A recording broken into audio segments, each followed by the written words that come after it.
웨비나를 한번 가져보도록 하겠습니다. 그 온라인으로 하니까 많은 분들이 참석하셔서 더 좋은 것 같습니다. 네, 저는 오태미 작가님과는 처음으로 웨비나를 하게 되네요. 저희가 이제 연합뉴스 방송에서는 몇 번 이렇게 합을 좀 맞춰봤는데 비트코인이라는 주제로 같이 해보는 건 처음이긴 한데요. 굉장히 좋은 것 같습니다. 오 작가님 잠깐 인사 한번 해주세요. 안녕하세요. 네. 워낙 또 잘 아시는 분들이라서 그 오늘 이 시간은 이제 처음에 잠시만요. 네. 다른 분 아니네요. 오늘 시간은요. 처음에 30분 정도는 그 오태민 작가님께서 그 비트코인 왜 투자해야 되냐에 대해서 좀 얘기를 해주실 거고요. 아무래도 많이 들으신 분들이 있긴 할 텐데 또 기존에 하지 않았던 연말의 느낌으로 내년을 약간 전망하면서 비트코인을 그럼에도 불구하고 우리가 왜 투자해야 되는지를 한 30분 동안 잠깐 들어보는 시간 같고요. 그리고 이어서 제가 바로 한 20분 정도, 저는 오 작가님에 비해 좀 아는 게 좀 더 적기 때문에 한 10분 줄여서 20분 정도, 그래서 비트코인을 어떻게 투자하는 게 좋냐, 저는 뭐 왜 투자해야 되나 이런 것들은 최대한 줄이고요. 그래서 어떻게 투자하는 게 가장 그 현명하게 투자하는 거고 실패하지 않는 투자가 될 것인가를 한 20분 정도만 설명 좀 드리겠습니다. 그리고 그 다음 시간은 그 이제 한 30분 정도를 Q&A 겸 뭐 서로 좀 대담하는 걸로 시간을 진행하도록 하겠습니다. 그 제가 몇 번 이제 다른 방송 봤더니 이제 오태민 작가님 출연하시면 굉장히 또 많은 분들이 질문을 굉장히 이제 수준 높은 질문을 많이 해주시더라고요. 뭐 글로벌 지정학 나오고 막 그 현재 일본의 상태에 비트코인 어떤 역할을 할 것인지 나오고 막 많은 질문을 해주시던데 또 연말이니까 또 내년에 또 궁금하실 거잖아요. 그리고 작년 연말에 정말 많은 전망서들이 나왔거든요. 정말 그 웬만한 크립토 관련 기관, 리서치 기관은 다 나왔는데요. 올해의 상황을 맞춘 곳은 거의 없는 것 같아요. 네, 다 틀린 것 같아요. 네, 보니까 그래도 연말이니까 우리가 또 내년을 또 전망하면서 이제 투자도 좀 계획을 해야 되고 또 비즈니스를 하시는 분들도 있으니까 중요하니까요. 그런 어려운 상황임에도 불구하고 내년을 한번 얘기 나눠보도록 하겠습니다. 이 소리는 어디서 나는 소리지? 네. 저희 집에서 나온 소리입니다. 네네네. 웨비나인데 이 소리가 왜 들리지 싶었네요. 창문 좀 그리고 닫으랍니다, 우리 네. 아들 보고. 어, 그리고 이제 그 질문이 있으시잖아요. 질문 있으신 분들은 여기 Q&A가 있어요. 여러분들 들어가시면 Q&A가 있는데 여기에 질문을 남겨주시면 됩니다. 그리고 뭐 편하게 채팅에 남겨주셔도 제가 한번 보고 이따가 서로 좀 이제 Q&A 나눌 때 그 질문들을 조금 이렇게 좀 골라가지고 제가 대신 여쭤봐 드리고 뭐 필요하면 저도 답변 드리고 이렇게 하겠습니다. 자, 오늘 어쨌든 간에 이제 12월 27일이고요. 알차게 한번 1시간에서 1시간 반 정도를 나눠보도록 할 텐데요. 편하게 들어주시면 좋을 것 같습니다. 네, 자, 설명을 주셨네요. 네. 제 소개는 또 이따가 제가 할 때 또 하면 되니까요. 오 작가님은 다 아실 거고요. 자, 바톤을 오 작가님께 넘기도록 하겠습니다. 네. 안녕하세요, 여러분. 반갑습니다. 그리고 이장학 교수님, 감사합니다.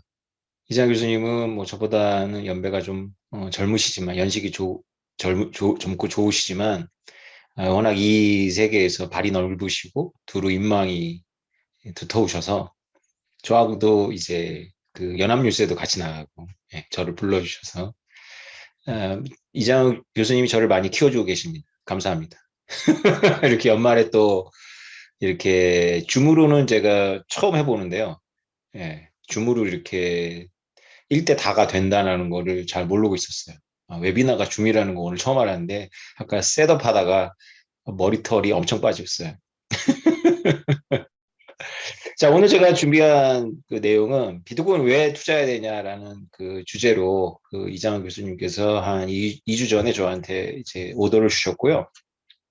여러분 다 아시겠지만 제가 그 비트코인의 지정학, 가제, 지정학적 상상력이 될지 뭐 세계 체제가 될지 모르겠지만 그거를 막바지로 이렇게 하고 홀가분하게 이제 오늘 강의를 준비하려고 했었었는데요. 오늘 제가 3시에 탈고를 했습니다. 네, 여러분들께서 응원해 주신 덕에 초고 탈고를 오늘 3시에 끝내고 잠깐 나가 떨어졌다가 깨나니까 이제 벌써 5시더라고요. 그래서 부랴부랴 준비를 하다가 이제 여러분들을 만나게 됐습니다. 좀 부족하더라도 어, 용서해 주기 바랍니다. 저는 여러분들께 먼저 지난번에 저는 비트코인 맥시멀리스트로 스스로 이제 분류하고요. 제가 코인을 만들었다는 이유로 비트코인 맥시 세계에서는 이제 방출된 것 같아요. 근데 어쨌건 저는 비트코인 맥시멀리스트고 우리 이장우 대표님은 이제 두루두루 리스트인데 지난번에 우리 이장우 대표님도 아시겠지만은 트위터에서 한판 했죠. 며칠 전에 들으셨죠, 교수님? 네네, 맞아요. 예, 한 판 예. 했어요. 비트코인 거, 진영 대 웹3 진영 3대 3으로. 예, 저기 이장우 대표님 덕분에 제가 소개받은 조지혜 교수님도 나오시고, 예. 조재 교수님 잘 하시더라고요. 조재 교수님 비트코인 맥시였다는 거 제가 몰랐었어요. 본인도 맥시라는 말씀 안 하시네. 아저씨님의 논리가 아주 날카로웠고요. 정우현 대표님 워낙 이 바닥에서 또 이더 쪽 블록체인 쪽에서는 또 고명이 아주 후덜덜하신 분인데 연배가 저랑 같을 거예요 아마. 네. 그분도 저랑 거의 비슷한 시기에 이 세계에 들어와서 비트코인 살짝 스치고 이더로 간 걸 제가 어서 들었고요. 인간관계가 여러 군데 겹쳐가지고 이제 직접 알지는 못하지만 이제 건네서 많이 들었습니다. 원래 그렇게 되죠. 이 비트코인 살짝 스쳐가지고. 근데 이제 그때 토론했던 것 중에 한 가지 비트코인 진영에서 이제 대답은 잘 했지만 이더리안들이 아직도 설득이 안 되는 부분에 대해서 제가 먼저 설명하고 넘어가겠습니다. 비트코인이 계속 반감이 되면 나중에 신규 코인을 줄 수가 없어서 채굴자들이 망해서 비트코인 보안이 허약해진다. 이런 질문은 비트코인이 사람들의 주목을 받은 이유로 지금까지 꾸준하게 나오고 있고요. 이 정도 질문을 하려면 시스템에 대해서 이해가 깊다는 뜻이고요. 지금은 이제 사람들이 하니까 할 수는 있는데 제가 이 질문을 어디서 받았냐면 2014년도에 한양대학에 가서 특강을 했었는데 그때 한양 공대생이 질문을 하더라고요. 되게 뛰어나죠. 그날 저한테 비트코인을 처음 들었을 텐데 이거는 답이 있습니다. 그래서 이거에 대해서 시비를 거는 거는 이제 이더리안들이 몰라서 무식해서라기보다는 속이 시커머해가지고 그런 거고요. 네, 속이 시커멓게 낫죠. 무식한 분들은 아니니까. 이게 여러 가지 설명이 가능한데요. 일단 세 가지 정도가 있어요. 사람들이 놓치고 있는 게. 첫 번째는 이미 지금 보안에 상당히 비용을 많이 쓰고 있다. 이 계산을 어떻게 할 수 있냐면 비트코인은 초당 7번의 거래를 소화합니다. 맥시멈일 때. 근데 보통 지금 맥시멈까지는 안 돼요. 지금 겨울이기 때문에. 여름에는 이제 맥시멈 쓰거든요. 1메가바이트를. 그러면 초당 7개. 그러면 1분에 60 곱하기 10분이 10이니까 이렇게 해서 나오는 숫자가 있죠. 근데 10분에 6.25개의 비트코인이 채굴되고 지금 거래 수수료는 빼고 계산합니다. 그리고 이게 지금 17,000달러라고 하면 이 둘이 관계가 있을 거 아니에요. 그러니까 10분 동안 채굴자들이 받는 비트코인의 시장 가치하고 10분 동안 비트코인 채굴자들이 처리하는 거래에 들어가는 비용입니다. 그래서 거래당 25달러가 들어가고 있습니다. 이건 제가 계산한 게 아니고요.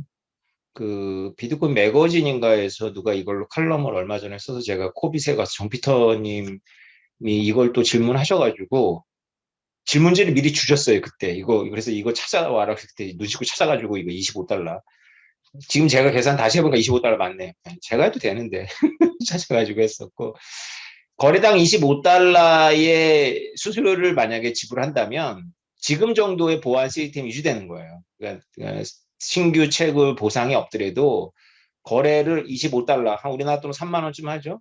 그러면 지금 수준에 그 당시는 이제 비트코인이 아주 많이 올라가 있더라도 지금 수준의 이제 보안 시스템을 유지할 수 있는 거예요. 우리가 해시레이트를 너무 집중해서 볼 필요가 없는 게 연립방정식 풀다 보면 해시레이트는 다 삼각이 돼요. 비트코인 관련해가지고 계산을 쭉 연립방정식 풀면 해시레이트는 다 삼각이 됩니다. 왜 그러냐면 이게 무슨 말이냐면 공격자도 해시레이트로 공격을 하는 거기 때문에 해시레이트의 절대 수치가 중요하진 않아요.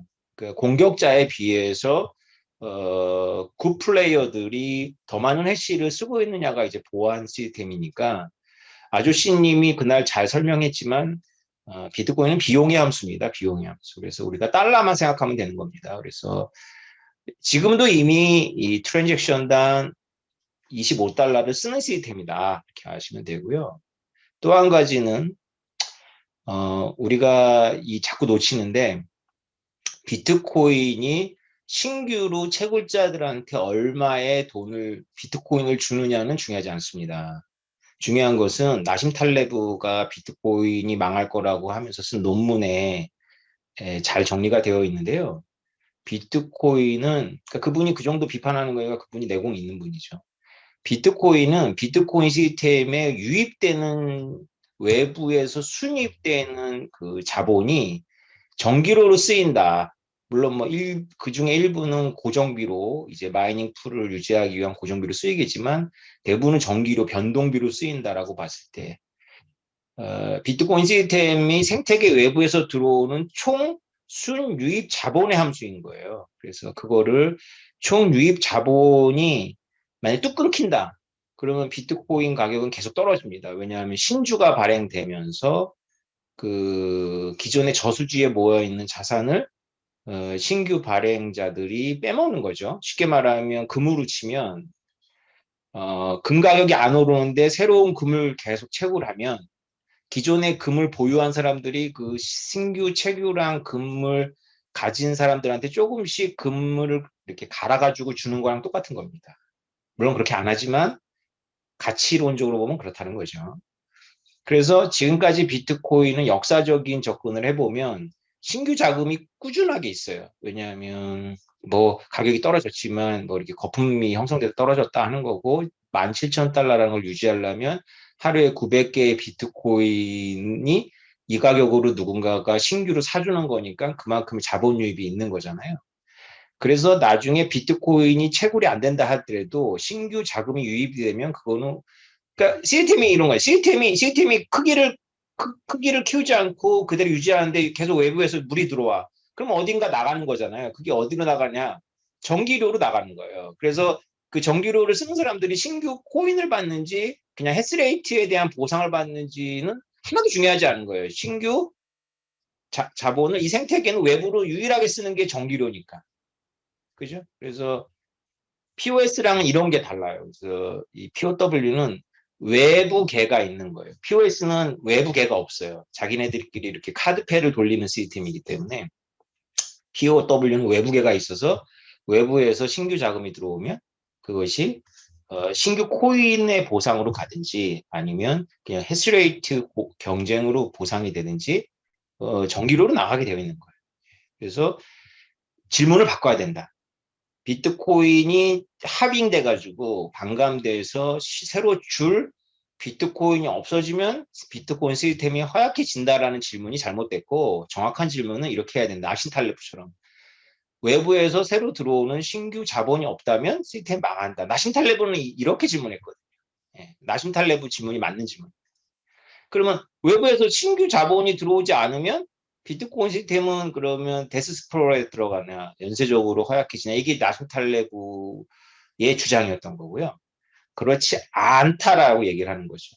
지금도 이제 비트코인이 이렇게 평상시에 좀 떨어집니다. 신주가 발행되니까. 근데 한번 점핑하고 또 떨어지고 이런 구조인데 늘 평균적으로는 신규 코인을 보상하지만 이 세계에 있는 원래 그러니까 우리 인체랑 똑같아요. 우리가 새로 밥을 먹고 운동을 하면 우리 체중 꾸준히 유지하면서 계속 밥 먹고 이렇게 운동 에너지를 쓰잖아요. 근데 만약에 우리가 밥을 먹지 않고 계속 운동만 하면 어떻게 되죠?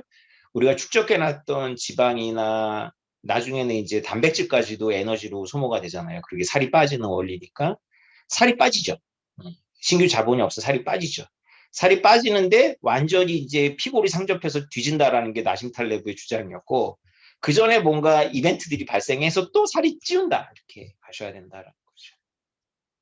마지막으로는 보완이라는 게 그 트레시홀드의 개념으로 봐야 되지, 그 POW는 트레시홀드의 개념이다. 그래서 어느 정도 보완이 넘어가면 그게 늘 바뀌어요. 왜 그러냐면 비트코인에 관련 있는 자산이 워낙에 거대하기 때문에 이 금고채 들고 가서 프레스로 깨버릴 수가 있으니까, 이 금고가 그 안에 있는 자산의 규모처럼 커지는 게 맞아요.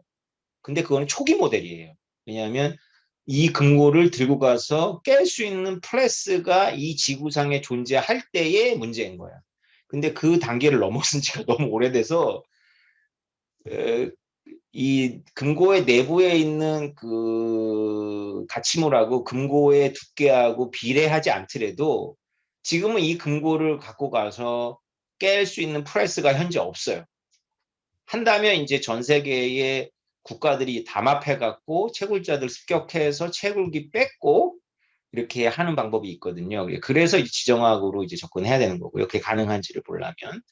그런 정도의 특단의 조치를 취하지 않으면 아예 이 금고를 가져다 깰 프레스가 없어. 비용을 지금 쳐드린다고 하더라도.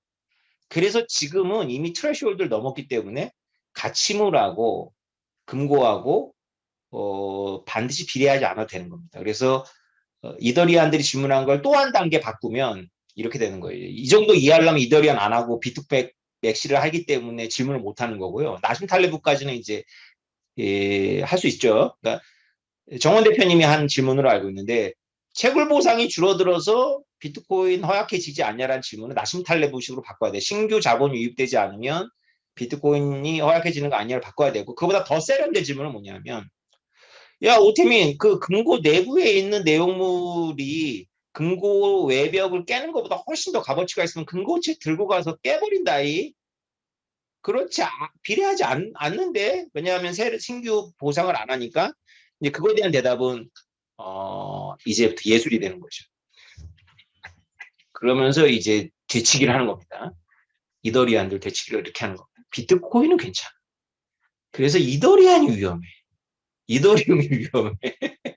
왜냐하면 비트코인이 왜 괜찮은지 말씀드렸죠. 이미 트레시홀드 넘어서 그만한 금고가 없어요. 그러면 이더리움은 깰 수 있냐? 아니야. 이더리움도 없어요. 지금은. 근데 이더리움이 POS를 간 게 이제 비극인데, 이 문제에서는 비극인데. 비트코인은 미국, 중국, 러시아 뭐 이런 나라들이 연합해가지고 이제 채굴자들이 이제 습격해갖고 미리 알려주지 않고 급습해가지고 이제 채굴기 막 압수한 다음에 이제 허약해진 상태에서 이제 프레스로 깨버릴 수 있겠죠. 근데 비트코인이 그렇게 해봐야 별로 얻을 게 없어요. 왜 그러냐면 51% 공격을 할 텐데, 비트코인은 이미 장부에 대부분의 자산이 들어가 있고, 지금 트랜잭션을 인증하나 안 하냐에 대해서 지금 문제가 되고 있는 자산의 비중이 너무 작은 거예요. 비트코인 전체 시스템에서. 무슨 말인지 아시겠죠?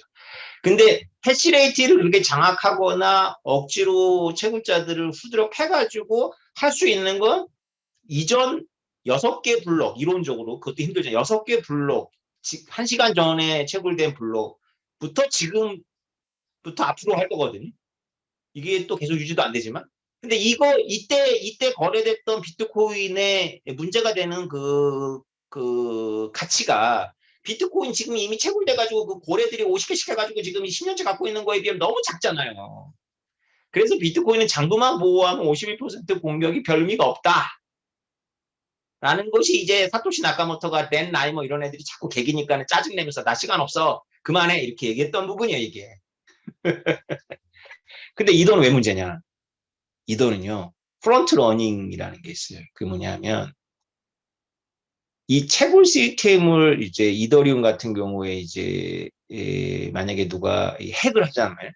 그러면 비트코인처럼 지금 거래되는 것에 대해서 장부를 차단하거나 하는 문제가 아니고요.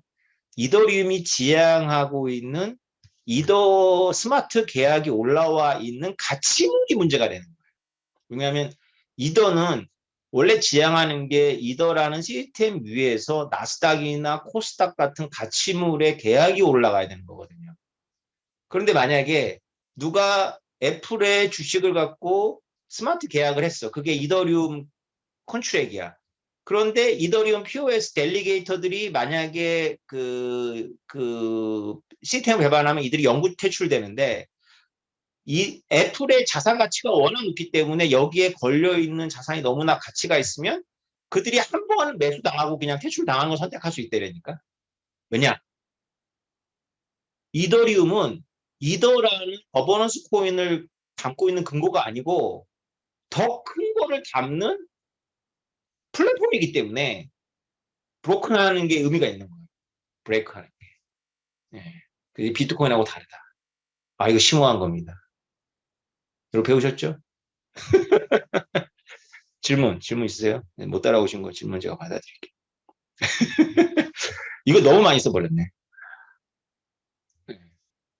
그래서 정호환 대표님의 그 질문에 대해서는 이렇게 나는 괜찮아. 문제는 이더야. 이렇게 대답할 수 있다. 우린 괜찮아. 이더를 좀 잘했으면 좋겠어. 이더야 좀 빨리 잘해라. 왜냐하면 이게 실제 일어난다는 게 아니고 사고 실험에서 이렇기 때문에 그 레벨에서는 다 사고 실험을 해야 되는 거거든요. 그래서 스마트 컨트랙에서는 프론트 러닝이 되게 심각한 문제예요. 예. 계약을 브레이크 해볼 수가 있기 때문에. 여러분들 잘 기억해 두셨다가 누가 이제 또 이거 질문하면은 야 지금도 거래당 25달러 쓰고 있어. 채굴하는데 채굴자들이 쓰는 비용이야. 보안 비용. 거래자가 내는 채굴비가 아니고 그것만 유지하면 되는 거야. 나중에도. 그리고 비트코인은 금고가 이미 깰 수 있는 프레스가 없어. 지정학적인 룰을 깨지 않는 한. 그래서 비례 안 해도 되고 설사 한 번 핵을 당할 수는 있지만 그래봐야 문제되고 있는 자산이 전체 장부에 비해서 얼마 안 돼. 근데 POS가 아니라 스마트 컨트랙 플랫폼들은 자산을 다루는 계약이기 때문에 프론트 러닝 해버리면 내수 가능성이 있고 엄청나게 많은 자산이 달려있을 경우에 프론트 러닝을 하고 한 번 해먹고 영구 퇴출당하는 방법을 찾을 가능성도 있어. 그리고 정기로의 함수지. 해시레이트냐 신규 코인의 함수가 아니야. 나심 탈래면 좀 읽어봐. 그 똑똑한 사람 글을 좀 읽어야지. 이렇게 대답하시면 됩니다. 됐죠? 그 3대3 거기에 오 작가님 나가셨어야 되는데 왜 안 불렀을까요? 왜냐하면 제가 비트맥시가 아니거든요. 제가 이더리사라고 하는 사람이라서 농담이 제가 아마 불렀어도 이제 책 써야 되고 네.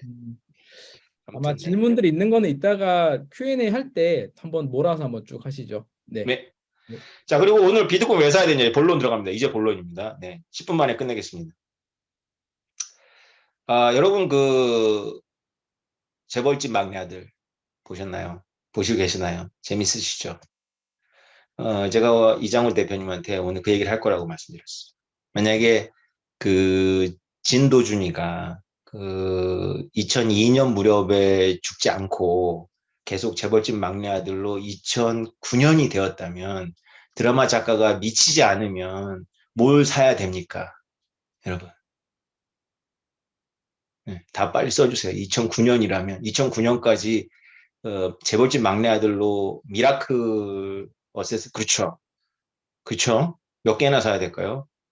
시바이 2009년 시바이는 없거든. 그러면 제가 2014년도에 발견했거든요. 2014년 2월 달부터 했는데 2014년에는 돌아가면 여러분 뭘 사야 됩니까? 2014년 이더리움입니다. 이더리움. 네. 그죠? 제가 비트코인을 50만 원, 60만 원에 샀는데 비트코인 기껏 해봐야 지금 뭐 50배. 죄송합니다, 여러분. 네. 근데 이더리움은 1000배 넘어, 1000배. 짜증나 죽겠어. 저는 비트코인은 아예 몰랐지만 2009년, 10년도에 몰랐지만 이더리움은 제가 처음부터 알고 있었거든요. 내 제자들은 막 이더 사고 막 그래서 제가 막 사지 말라 그랬어요. 멍청해가. 야, 그거 사지 마, 사지 마. 사기 같아 막 이랬어요. 우리 제자들은 막 내 눈치 보면 사고 그랬단 말이에요. 그래서 1000배가 되는 걸 봤기 때문에 사람들이 알트코인으로 빠질 위험이 있죠. 자, 본론 말씀드리겠습니다.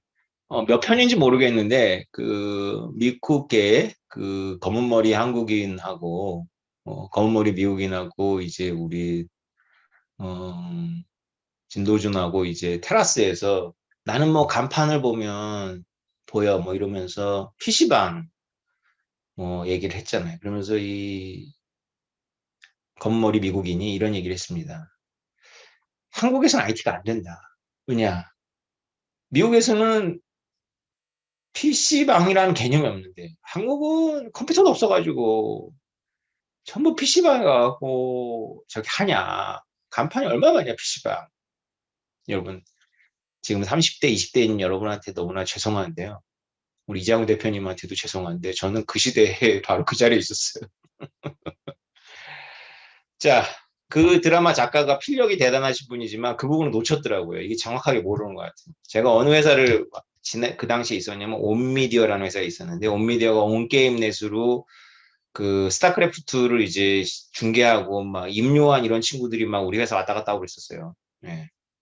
지금 그 뜬 그 카나다 개 시대, 예. 이름 모르겠다. 그 이제 우리 회사 앞에 왔다 갔다 하고 있어요. 우리가 왜냐하면 그 신개념 PC방, 우리 회사가 그 플레이스테이션, PC 스테이션이라 가지고 메가박스가 이제 온미디어 거거든요. 그래서 메가박스 1층에 지하에 가면 이제 스타크래프트 경연하는 그런 좋은 그 당시 최고급 컴퓨터로다가 최신식 PC방 막 이런 것 막 사업을 했었죠. 제가 이 얘기를 드리려고 합니다. 그거에 대한 답이 없더라고. 왜 대한민국은 PC가 있는데도 PC방에서 했을까요? 그건 리니지 때문에 그렇습니다. 리니지는 협업을 해야 되거든요. 24시간이 실제 시간으로 돌아가기 때문에 리니지 하겠다고 PC방에 가갖고 친구들하고 이렇게 막 그 빵 먹어가면서 막 야 욕하면서 막 씨발 막 첫 번째 이유 그게 수요 측면에서 이유고요. 두 번째 이유는 NC소프트가 하도 한국에서는 지적재산권이 보호가 안 되니까 이 고민을 하다가 이 양반이 PC방 영업을 한다라는 개념을 뚫은 거예요. 그래서 PC방은 정확하게 지적 그 비를 내니까 PC방 그 가격을 엄청 올려놓고 PC방에다가 이제 그걸 때려 듣는 거예요. 그래서 어차피 개인들은 자꾸 이렇게 해적판을 쓰니까 PC방에다가 로열티를 받겠다 이런 개념으로 비즈니스를 틀었습니다. 그래서 우리나라 PC방은 스타크래프트 때문이 아니라 리니지 때문에 그 당시에 이렇게 퍼져나간 거예요. 근데 사실은 참 안타까운 게 한국이 참 그런 거에 되게 빨라요. 그게 이제 그 우리가 진도준의 대화를 보면 대사를 보면 너무나 놀라운 게 뭐 저런 거잖아요. 한국이 아카데미상을 언제 뭐 이런 거 막 나오잖아요. 이거 다 하잖아요. 그죠?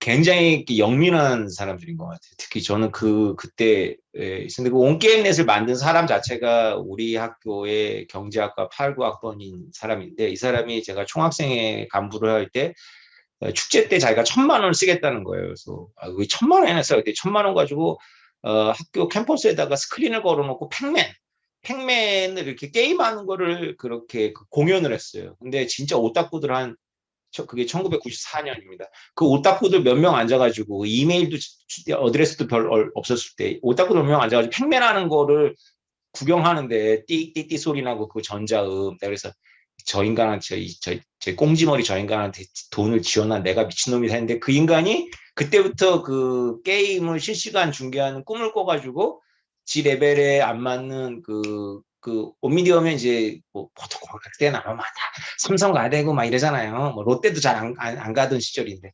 근데 그 동양에 가갖고 그 온게임넷을 만든 거죠. 네.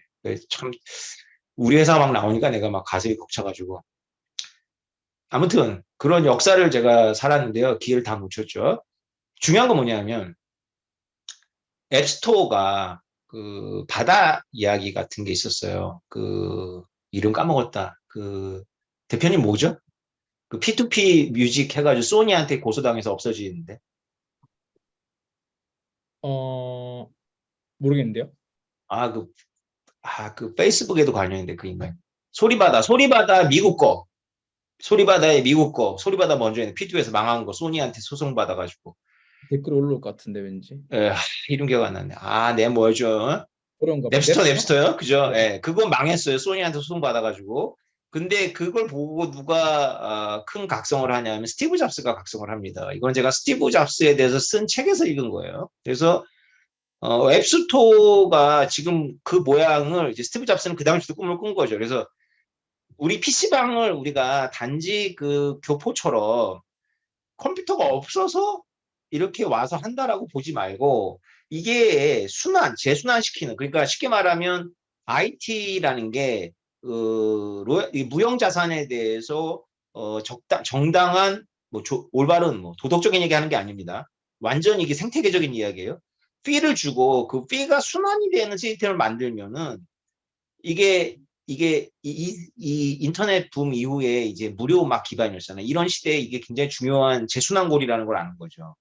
근데 넵스터가 뭘 잘못한 거냐면 그 뮤지션들이 한테 가야 될 거를 그냥 막 다 P2P로 이렇게 해버리니까 원 저작자들한테 아무것도 안 오는 거예요. 그래서 스티브 잡스는 원 저작자들한테 지금 뭐 30% 이상 먹는다고 막 일론 머스크 욕먹지만 어쨌건 앱스토어의 개념은 원 저작자들한테 충분히 보상을 하면서 그것이 이렇게 P2P는 아니지만 그렇게 유통이 되는 구조를 만들겠다는 거였잖아요. 그게 음악이나 이런 걸 시작한 거죠. 그 스티브 잡스의 생각보다 앞서서 우리나라 NC소프트가 그게 음악은 아니었지만 게임이라는 걸 갖고 그렇게 유통 플랫폼을 만든 거예요. 그게 좀 무식해 보이지만 그게 PC방이었던 거예요. PC방. 동네마다 들어가 있던 PC방. 그게 과금 시스템입니다. 자, 비트코인 얘기하면서 제가 왜 이 얘기를 하냐면요. 비트코인이 바로 이런 관점에서 여러분들이 보셔야 돼요. 그래서 비트코인이 생태계를 재순환시키는 그런 앱스토어 얘기 드렸고 지금 제가 PC방 얘기 드렸는데 생태계를 재순환시킬 수 있는 그런, 굳이 이 말을 써야 되는지 모르겠는데 화폐예요. 근데 그게 왜 중요하냐면 제가 지정학에 오늘 탈고를 하면서 마지막 부분에 비트코인의 지정학이라는 그 끝말을 쓰면서 그 얘기를 했는데 제가 서울대 학생들한테 가서 그 디사이퍼 가서 이렇게 강의한 거 혹시 여러분들 그 들으셨을 텐데 제가 그 보편 자산이라는 얘기 하잖아요. 로컬에 있는 자산은 우리 땅, 집 이런 거 로컬 자산이고 조상으로부터 물려받았던 수많은 무형적인 권리, 내가 장자라는 거 이런 거 전부 로컬 자산이에요. 근데 이것은 이 맥락을 같이 공유하는 사람들 사이에서는 자산이 되는데 여기만 벗어나면 자산이 안 되는 거거든요. 그래서 화폐라는 게 뭐냐면 자산을 보편화시키는 거예요. 그래서 내가 집을 들고는 이사를 못 가지만 집을 팔아가지고 화폐로 바꿔가지고 타지에 가서 다시 집을 산단 말이죠. 땅을 가지고는 이사를 못 가지만 땅을 팔았다가 돈으로 가지고 가서 거기서 바꾸는 건데 이게 국가화폐는 이게 원래 그 말을 써야 되는데 국가화폐를 쓰니까 이제 이게 보편성은 있지만 국가 안에서만 보편성이 있는 거 국경을 못 넘는 거잖아요. 이게 국경을 못 넘습니다. 그런데 이게 세계 체제가 돌아가면 이게 뭐 세금 내고 이렇게 뭐 하면서 넘을 수 있을 텐데 이 포스트 1945 시스템 안에서도 동남아나 아프리카나 남미의 많은 평범한 사람들은 자산을 국경 밖으로 넘기는 수단을 잃어버렸고요. 그게 안 돼요. 왜냐하면 국가가 거의 그 약탈적이기 때문에. 근데 비트코인이야말로 이 측면에서 굉장히 보편적인 화폐이기 때문에 이 비트코인이 바로 이 이제 인터넷 무료 기반의 인터넷에서 우리 리니지 같은 이런 과금형 어떤 PC방이라는 그런 아이디어를 내가지고 이렇게 올라가고 또 뭐 스티브 잡스의 애플은 이제 앱스토어 같은 걸 하면서 이렇게 전부 이게 잘 보시면 누군가 생산하고 소비자가 재순환하도록 만드는 거고요. 여기에 자세히 보시면 이게 점점 보편화돼가는 과정인 거예요. 시간이나 공간이라는 개념이 있어서 이게 나중에 이제 전쟁 중인 나라, 막 인플레이션이 막 엄청나게 일어난 나라에까지도 그들의 뮤지션한테 보상을 하고 그들의 뭐 코더한테 프로그래머한테 보상을 하고 그래픽 디자이너한테 보상하려고 하면 PC방 모델도 안 되고 앱스토어 모델도 안 된단 말이죠. 보편적 화폐가 필요한 거예요. 분할이 가능하고 잔돈으로 나눌 수가 있고 뭐겠어요 그게. 예. 제가 이제 그 재벌집 막내 아들 대본을 썼다면 2009년까지 어떻게든 살려가지고 그때 비트코인을 얘기하면서 제가 비트코인이라는 단어를 얘기 안 하고 그러면 이제 걸리잖아. 미래에서 왔다는 게. 이거 저 보편적으로 해가지고 국경도 넘고 이걸 저작자들한테 이렇게 보상하고 전쟁 중인 사람들한테도 뭔가 가치물을 보편화시킬 수 있는 뭔가 가치물 필요하고 우리는 그걸 기다리고 있다. 그런데 사토시 나카모토라는 사람이 논문 이거 봐봐라. 이거 보면 이런 걸 지향하더라. 그럼 의심을 덜 받을 거 아니에요. 뭔가 연역적으로 먼저 생각한 것 같잖아. 그죠? 그러면 그거 우리 이거 200만 개만 삽시다 했을 때 이제 그 미국인들이 뭐 말이 된다고 샀겠죠. 200만 개 사봐야 뭐 한 100만 원이면 샀을 텐데. 예. 그 시대로 돌아갈 수 없어서 좀 안타깝습니다. 근데 제 영상 중에 그게 있는데 우리가 지금 현재 여기 있지만 이게 지금 가격이 많이 낮아졌잖아. 이따 질문에 나오겠지만은 이 올해가 되게 특이하거든요. 이게 저도 잘못한 사람 중에 하나인데 최하가 3만 달러로 생각했는데 지금 이렇게 상승을 다 막 까먹었거든요. 여러분들 생각해 보셔야 돼요. 5년 미래에도 지금 왔다면 지금 뭘 해야 되겠는지, 네. 시바이누를 사야 되겠는지, 도찌를 사야 되겠는지 잘 생각해 보셔야 됩니다. 가장 보편적인 걸 사야 되지 않겠습니까, 여러분? 네, 제가 준비한 거 여기까지입니다. 감사합니다. 자, 네, 감사합니다. 네, 질문들이 이제 올라오는데요. 이따 한 번에 그 질문한 것들을 이제 모아서 Q&A 하겠습니다. 그 아까 오 작가님이 이제 이더리움을 본인이 샀으면 어땠을까라고 하는데요. 이더리움 샀으면 아마 17년, 18년도에 ICO를 해서 돈을 다 날리시지 않았을까. 이더리움이 연초에 200만 원에서 연말에 2018년도 9만 원까지 갔었는데 그 순간에도 그걸 들고 있을 수 있었을까? 저는 아니라고. 자, 우리가 그 이제 어떤 자산이 좋은지를 알아도 그 자산을 정말 또 잘 투자하는 거는 이게 또 다른 문제인 것 같습니다. 네, 어렵거든요. 잠시만요. 진짜 미래에서 온 거 아니면. 네. 오늘 이제 30분 정도 이제 그 오 작가님께서 왜 비트코인을 우리가 그 왜 비트코인인가를 얘기해 주셨고 제가 한 20분 정도 그래서 어떻게 투자해야 될까를 얘기하고 나서 Q&A 시간을 이제 갖도록 하겠습니다. 그때 질문 많이 올려주시고요. 지금부터 질문 미리 올려놔 주셔도 됩니다. 들으시다가. 네. 저는 아마 말빨이 좀 부족하기 때문에 여러분들 그 자료 화면을 조금 준비를 했습니다. 한번 보시면서 편하게 좀 들어주시면 됩니다. 왜 좋은지는 우리 노 작가님이 워낙 잘 얘기해 주셨으니까요. 화면 잘 보이시죠? 네. 그 우리가 그 투자를 할 때 한 방이 되게 한 방으로 이렇게 넣고 싶긴 하거든요. 근데 그렇게 하면 잘 이게 투자 잘 안 돼요. 그리고 저는 그 이 첫 페이지에 그래서 우리는 뭐를 저축할 것인가, 어떤 자산을 모을 것인가 이런 부분이거든요. 이렇게 좀 접근을 좀 해봤고요. 요거는 그 올해 저기 이제 미래의 어떤 자산이라는 요 보고서에서 보스턴 컨설팅 그룹에서 나왔던 것 같은데요. 우리가 세대별로 모았던 자산이 다른 거예요. 그래서 20, 30대들이 모았던 자산인데 1980년에는 어떤 자산을 주로 어떻게 자산을 형성했냐면 임금으로 자산을 형성했어요. 그랬을 것 같죠? 그 당시에는 이제 은행에 넣어놔도 뭐 아시다시피 이자도 많았고요. 요즘 뭐 6%도 비싸다고 하는데 그 당시에 뭐 10%, 15%였으니까. 그래서 우리의 부모님 세대들은 정말 그 최초의 자산을 모으는 거를 진짜 저축을 통해서 현금을 모으는 걸로 자산을 모았거든요. 여기 나오잖아요. 1위 임금. 그 당시 80년대에는 이제 부동산이 2위였어요. 그리고 2000년대가 돼요. 2000년대 20, 30대는 뭘로 자산을 모았을까? 딱 저거든요. 제가 00학번이니까 제가 2000년도에 딱 20대 시작했잖아요. 그리고 2000년도 때 이제 직장을 들어갔죠. 저는 뭘로 모았냐면 제 부모님이 저축을 하래요. 그래서 열심히 저축을 했는데 사실은 2000년도 때는 가장 자산을 형성하기 쉬웠던 거는 부동산이었어요. 그래서 여기 나와 있잖아요. 부동산이 1등, 그리고 2등이 이제 임금. 그리고 2020년도, 요즘이죠. 요즘에는 20, 30대는 뭘로 자산을 형성을 하냐면, 요즘 부동산으로 자산 형성 쉽지 않거든요. 이미 많이 올라가지고, 또 요즘은 떨어지지만. 그리고 근데 이제 부모들은, 요즘 20, 30대 부모들은 이제 부동산으로 자산을 많이 늘렸다 보니까, 집 하나 가지고 있었는데 이렇게 이제 많이 자산 형성들 조언을 하죠. 근데 그렇게 하면 안 된다는 거죠. 요즘은 이제 주식으로 많이 자산을 늘렸던 거예요. 2020년도에 20, 30대. 자, 그럼 지금으로부터 또 20년 뒤는 가장 자산을 모으기 좋은 형성하기 좋은 수단이 그때도 주식일까요? 그때도 부동산일까요? 아닐 가능성이 높겠죠. 왜냐하면 그 자산을 형성하는 그 자산들 계속 바뀌어 나가거든요. 그래서 저는 이쪽은 이제 디지털 자산의 영역이라고 많이 좀 생각을 합니다. 어, 그래서 저는 이제 비트코인을 어떻게 보냐면 뭐 굉장히 여러 면에서 비트코인은 좋은 자산이에요.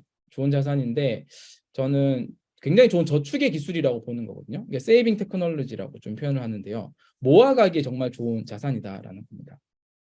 근데 이 모으기가 쉽지 않아요. 그러니까 비트코인 우리가 왜 좋은지는 계속 봤는데 비트코인을 모으기 왜 쉽지 않냐면 제가 한 그 과거의 몇 가지 패턴에서의 이제 비트코인 차트를 이렇게 짧게 한번 보여드리면 지금 요거 보시는 차트가 2013년에서 2017년도 사이 비트코인 가격 추이거든요.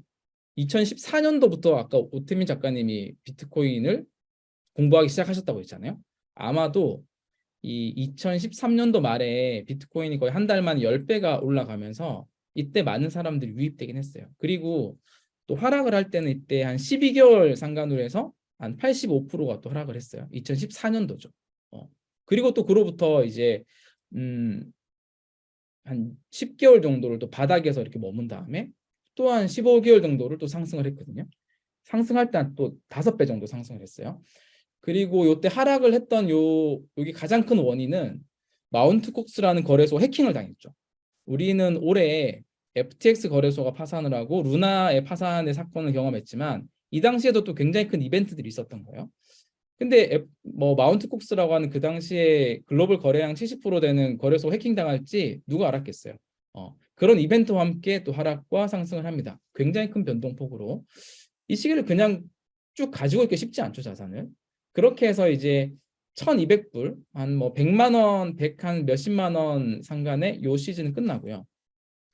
그리고 또 지금 요 두 번째 차트는 1900 아니다. 2017년에서 2020년도에 비트코인의 그 또 가격 차트인 거예요. 이때는 이전 이제 13년, 17년에서 끝났던 그 130만 원 때부터 시작을 해요. 이때부터 시작을 해서 이제 비트코인 이때도 뭐 2천만 원을 넘어갔죠. 여러분 기억하시겠지만 2018년 초에. 그리고 또 2018년도를 딱 맞이하면서 또한 12개월 동안 1년 동안 내리 하락을 해가지고 또한 85% 하락을 합니다. 그리고 이제 이 2019년도 굉장히 힘든 시기를 이제 경험하게 되는 거죠. 그리고 이때는 또 사건 사고들이 굉장히 또 많죠. 다시 반등하기 시작할 때가 이제 브라질에서 물가 폭등하고 헤아라 같이 폭락하고 이런 이슈도 있었고요.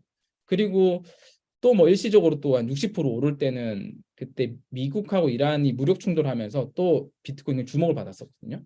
그리고 또한 또 50%가 이제 며칠 만에 하락할 때는 또 코로나 금융위기도 사실 있었죠. 그리고 또 반감기도 있었고요. 이런 이제 중간중간 일어난 이벤트들 우리가 사실 다 예측하기 쉽지 않죠. 그리고 보유하기 쉽지 않습니다.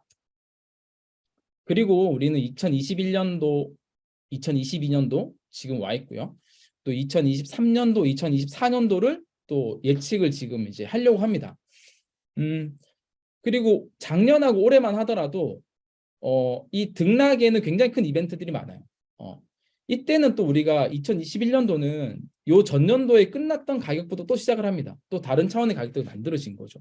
계속 우상향을 하긴 하지만 굉장히 가격 등락폭이 그냥 한번 하락할 때는 한 80%씩 하락을 하는 겁니다. 지금 또 우리가 작년 말의 고점 대비해서 한 75% 정도 하락을 해 있잖아요. 그 사이에 뭐 중국이 비트코인 채굴 금지를 작년 5월 달에 갑자기 빡 하면서 또 급락을 했었고요. 그리고 루나 사태가 또 터지면서 급락을 했었고요. FTX 파산 사태가 일어나면서 또 급락을 했어요. 이런 사건들 예측하기 쉽지 않잖아요. 내년에 이제 우리가 2023년도, 2024년도는 어떤 이벤트들이 또 가격에 영향을 미칠지 사실은 지금 알기 쉽지 않죠. 연말이라서 많은 전망서들이 나옵니다, 여러분. 많은 전망서들이 나오는데 뭐 많이 봤을 거예요. 지금 뭐 코비드에서 나왔고 뭐 A16 뭐 저희 투자사에서도 나왔고 A41 그다음에 코인베이스 이 전망서들이 되게 많이 나오고 혹시 이걸 다 보셨는지 모르겠지만 뭐 긍정과 부정이 다 섞여 있습니다. 이 전망서들의 내년에 일어날 이벤트들이 과연 얼마나 정확도 있게 나오겠어요. 사실 이런 것만으로 우리가 투자를 결정하기가 사실 쉽지 않아요. 제가 아까 그 서두에 말씀드렸는데 작년 연말에 그 올해에 대한 예측서들이 진짜 많이 나왔었거든요. 정말 하나도 안 맞잖아요. 예상치 못했던 그런 사고들. 우리 오태민 그 작가님의 이전의 다른 영상에서 표현으로 스트레스 테스트들이 일어나면서 예상치 못한 사건들이 막 발생하면서 가격에 영향을 미치기 때문이거든요. 그러면 우리는 그 정말 봐야 될 것들은 내가 지금 투자하려고 한 자산이 이렇게 가격이 하락을 하고 있음에도 불구하고 계속 성장을 하고 있는가 이거거든요. 우리가 주식을 투자할 때 어떻게 투자를 해요? 시장이 이렇게 뭐 좀 긴축이 되고 돈이 유동성이 적으면 당연히 자산 가격이 떨어지는데 그럼에도 불구하고 그 회사가 현금 흐름을 잘 만들어내고 있고 수익을 잘 내고 있으면 우리는 그 기업 가치를 인정해 주잖아요. 그리고 투자를 더 하기도 하고요. 그래서 우리가 내년도에 기업 투자는 정말 캐시플로우를 잘 만드는 기업만 VC들이 투자하려고 하거든요. 같아요. 크립토도 우리가 보는데 비트코인이 작년 말 대비해서 75% 하락을 했는데 이 비트코인은 과연 우리가 펀더멘털이라고 하는 정말 기업으로 따지면은 현금 흐름들을 잘 만들어내는 본연의 가치가 성장하고 있는지를 보는 것도 이게 더 중요하지 않을까요? 그래서 저는 뭐 여러 가지 지표들이 있는데 너무 많은 지표들을 보면 좀 혼란스러우니까 가장 중요한 지표 두 개만 보면 그 중에 하나는 비트코인의 본연의 가치는 비트코인 네트워크가 얼마나 강한지거든요. 이 네트워크가 해킹이 되면 사실 비트코인의 가치는 제로예요. 바로 없어지는 거죠. 그러면 비트코인 네트워크가 얼마나 해킹을 당하지 않고 이 네트워크가 강하냐라는 거가 계속 강해지고 있으면 비트코인은 정말 가격은 좀 빠졌지만 이 원래 펀더멘털 자체는 상승하고 있다고도 우리가 볼 수 있잖아요. 그러기에 좋은 지표가 해시레이트라는 지표가 있어요. 채굴자가 많이 더 많은 채굴자들이 참여를 하면 우리는 비트코인 네트워크의 해시레이트는 상승하고 비트코인 네트워크는 강해지거든요. 그 얘기는 비트코인을 장악하기 위해서 들어가는 비용이 올라간다고도 볼 수 있는 거죠.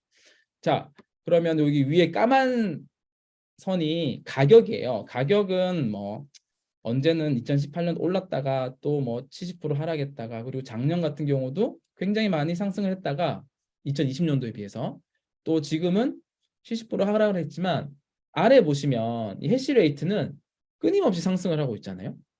가격은 비록 떨어졌지만 이 펀더멘털 비트코인 네트워크는 여전히 강하다라고 우리가 볼 수 있는 거죠.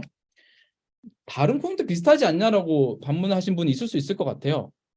다른 코인들 우리가 해시레이트를 볼 수 있는 코인들 예를 들어서 비트코인 하드포크를 떴던 비트코인 캐시, 뭐 SV, 그다음에 뭐 라이트코인, 뭐 이더리움 클래식, 비트코인 포크 뜬 건 아니지만 그 해시레이트가 들어가는 모든 POW 방식의 코인들은 그 이렇게 시장 상승기를 거치고 가격이 떨어지면요 해시레이트도 거의 바닥을 기어요. 그래서 지금 뭐 제가 방금 얘기 드렸던 코인들의 해시레이트를 보면 2018년도 상승기에 비해서 전혀 그 회복을 못하고 계속 빠지고 있는 거죠.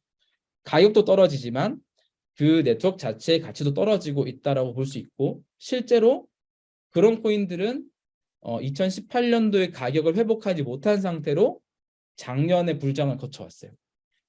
그리고 또 하나는 자, 그래 비트코인 네트워크만 강건하면 되냐?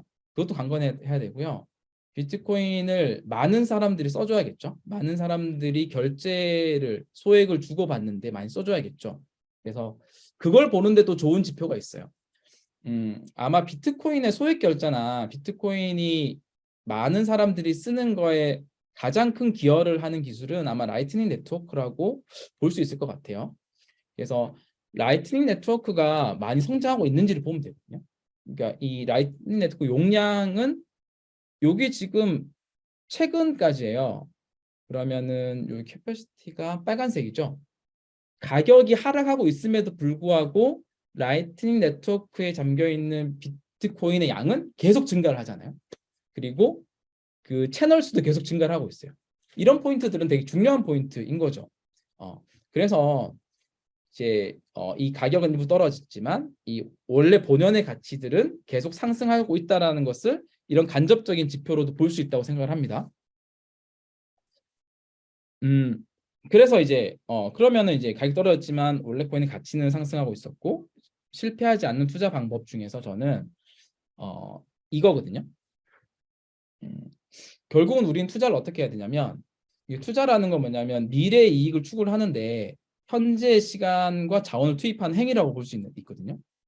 장기적으로 가치를 이제 보존하는 대상, 장기적으로 가치가 상승하는 대상을 찾는 게 되게 중요하고요. 그걸 이제 꾸준히 모아가면 끝입니다. 이게 가장 좋은 투자 방법이고요. 이걸 다른 말로 표현하면 좋은 자산을 찾아서 장기 투자하는 것이라고 우리는 표현할 수도 있을 것 같아요.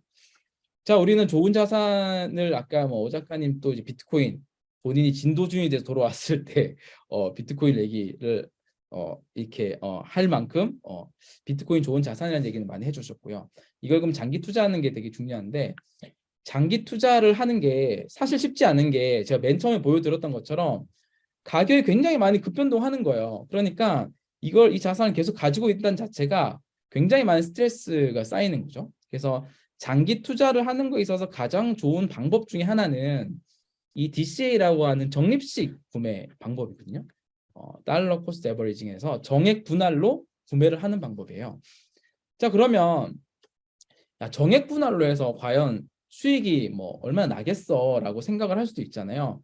그래서 간단한 이제 계산을 한 걸 한번 보면 비트코인은 우리가 이제 반감기가 4년마다 한 번 있다 보니까 반감기가 될 때마다 다른 차원의 가격도 계속 만들어 왔었어요. 그래서 우리는 시장에서 4년 주기, 4년 주기라는 얘기를 많이 해요. 그래서 그러면 우리가 적립식 구매를 그냥 눈 딱 감고 4년간 적립식 구매로 그냥 매주 구매를 하면 과연 비트코인 수익률이 얼마나 될까라고 생각을 해볼 수 있잖아요. 그래서 우리가 또 다음 주면 또 1월 1일이잖아요. 그래서 매년 1월 1일부터 그냥 4년씩만 비트코인을 적립식 구매로 꾸준히 구매했다면 그 수익률은 희한하게 늘 비슷한 수익률이 나옵니다. 거의 400%에서 500% 사이가 나오거든요. 그럼 거의 5배 정도 수익률이 나온다는 얘기예요. 그러니까 매년 1월 1일부터 시작을 한 게 뭐 2015년도 1월 1일부터 시작하든 2016년도 1월 1일부터 시작하든 2017년도 2018년도 1월 1일부터 시작을 하든 2018년 시작하면 이제 딱 2018, 19, 20, 21 작년 말까지였네요. 19년도부터 시작했으면 올해 말까지고 요거는 요 수익률이 안 나올 것 같긴 한데 어쨌든 간에 여러분 5배 수익률이면 굉장히 높은 수익률이에요.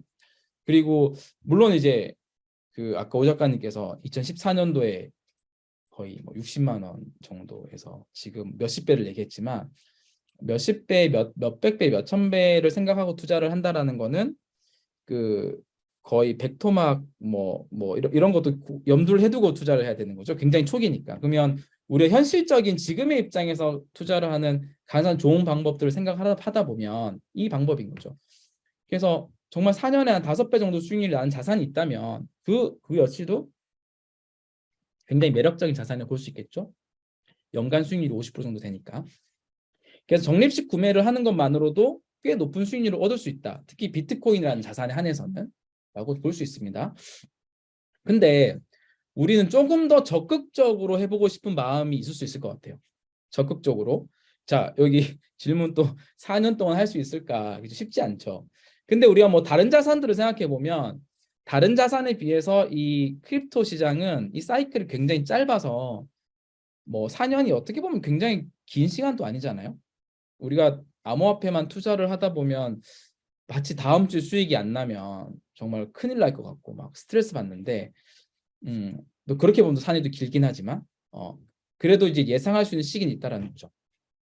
그 우리가 온체인 지표라고 해서 뭐 많은 분들이 아실 것 같아요. 이제 블록체인에는 이 거래 내역들이 다 블록에 담기기 때문에 이 담기는 기록들은 정말 투명한 정보들이죠. 이 정보들을 잘 보면 굉장히 참고를 할 수 있는 좋은 지표들을 많이 뽑아낼 수 있어요. 그러니까 투자에 참고할 수 있는 지표들도 뽑아낼 수 있죠. 그 온체인 지표들을 좀 활용을 하면 조금 더 이 DCA라고 하는 방법, 적립식 구매라는 방법을 조금 더 적극적으로 해볼 수 있어요. 온체인 지표가 아주 수천여 가지가 있는데요. 그 중에 그냥 한 가지 지표만 가져와서 예를 들어 볼게요. 가장 많이 활용되기도 하고 가장 오랫동안 활용해서 좀 검증도 많이 된 지표이긴 해요. 그 온체인 데이터란 결국 사람들이 활동하는 것들을 읽어낸 거니까 실제 거래 내역들을 MVRV라고 하는 지표가 있어요. 네, 그렇죠. 비트코인 여기 글처럼 비트코인 사이클 부동산보다 훨씬 짧습니다. 주식보다도 짧습니다. 자, MVRV라는 지표를 제가 간단히 소개해드리면 이 지표는 뭐냐면 그 예를 들어서 비트코인이 하루에 한 80만여 개의 지갑에서 서로 간의 트랜잭션들이 일어나거든요. 거래들이. 그래서 예를 들어서 어저께 나한테 누군가가 이제 비트코인을 보내줬고요. 그게 만약 2천만 원이라고 치고 오늘 만약에 비트코인 가격이 4천만 원이 됐다 치면 이 MVRV 지표는 2예요. 2. 그리고 만약에 어저께 이 지갑 대 지갑으로 전송했을 때 나한테 보낸 가격이 2천만 원인데 오늘 만약에 비트코인이 1,000만 원이 됐어. 1,000만 원. 그러면은 MVRV 지표는 0.5예요. 근데 이거를 이제 80만여 개 지갑이 계속 매일매일 트랜잭션이 일어나는데 이걸 평균치를 한 거죠. 그러면은 MVRV 지표가 높다라는 건 뭐냐면 그 사람들이 실제로 주고받았던 그 시점의 비트코인 가격 대비 지금 굉장히 많이 상승했다라는 얘기. 과열 지표로도 볼 수 있고요. 그게 통상적으로 이제 비트코인 10년여간의 데이터를 보면 3.7 이상의 MVRV 지표에서는 항상 고점이었다라는 이제 그냥 데이터를 뽑아낼 수 있는 거죠. 물론 이제 바뀌겠지만 그래서 여기 보시면 뭐 2013년도 뭐 상반기 말 여기 파란색 동그라미 쳤던데 여기 빨간색 색깔로 들어가 있는 곳이 이 MVRV 지표가 3.7 이상이었던 곳이에요. MVRV 지표는 계속 왔다 갔다 해요. 0.5에서 뭐 4, 5, 6까지 왔다 갔다 계속 왕복을 왔다 갔다 하거든요. 반대로 그 과거 데이터를 보니 이 MVRV 지표가 1 미만이었던 지점은 항상 바닥이었다라는 이제 것들도 과거 지표를 통해서 한번 뽑아낼 수 있는 거죠. 1 미만이었다. 뭐 0.5부터 1 사이로 있는 것 같아요. 그런 구간을 이제 과거에 뽑아내면 2011년도 아주 거슬러 올라가면 이때는 한 200일 정도가 이 MVRV 지표가 1 미만에서 있었던 것 같아요. 그리고 2014년도로 와보면요. 2014년도 와보면 약 383일 정도가 1 미만에서 있었어요. 굉장히 바닥 구간이었죠. 이때 고통스러웠던 구간이었다 하더라고요. 그리고 2018년도 우리가 기억하는 아마 가장 최근에 비트코인이 폭락했던 시기였을 것 같은데 요때는 2018년도 11월 19일부터 2019년도 한 4월까지 한 131일 정도가 1 미만인 시기가 있었어요. 요때는 우리가 이제 바닥이었죠. 그때 실제 비트코인 가격이 이때 한 300만 원 정도 갔었고요. 그리고 이제 가장 최근이 이제 2020년도 3월. 요 코로나 때문에 폭락을 했던 시기거든요. 요때는 한 8일 정도만 1 미만에 있었어요. 그리고 지금인데 지금이 굉장히 고통스러운 기간인 이유가 뭐냐면 이 MVRV 지표가 1 미만인 기간이 지금 벌써 이 373일 아니다. 190일 정도요. 잘못 적었어요. 네. 190일 정도가 이미 진행하고 있어요. 거의 한 뭐 6개월 정도 이어지고 있거든요. 그리고 가격만 이렇게 내려와 있는 게 아니라 우리는 주요 굵직한 사건들을 겪으면서 이렇게 이 1 미만인 곳에 있거든요. 고통스럽죠. 자, 그러면 이렇게 우리가 생각해 볼 수 있겠죠. 이 1 미만인 지점에서만 우리가 DCA라는 방법으로 적립식 구매로 항상 비트코인을 적립식 구매했으면 과연 수익률이 어땠을까라고 생각해 볼 수 있는 거죠. 그래서 좀 뭐 매주 정액으로 적립식 구매하는 것도 괜찮지만 이렇게 온체인 지표를 보고 조금 더 뭔가 시장이 바닥권에 있다라는 보조 지표가 있을 때 적립식 구매를 그때만 한다든지 그때만 더 큰 금액을 한다든지 예측해 볼 수 있을 것 같아요. 그래서 아마 수치가 궁금하실 수도 있을 것 같아서 제가 간단하게 어저께인가 한번 계산을 해봤어요.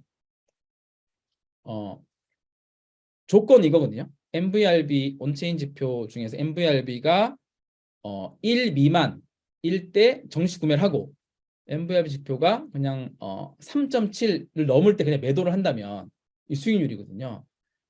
그렇다면 이제 뭐 2011년도는 워낙 또 예전이니까 이때는 뭐 거의 1000%, 뭐 8000% 이렇게 나오기도 했었고요. 2014년도 같은 경우는 요때를 이제 했으면 이때는 2500%.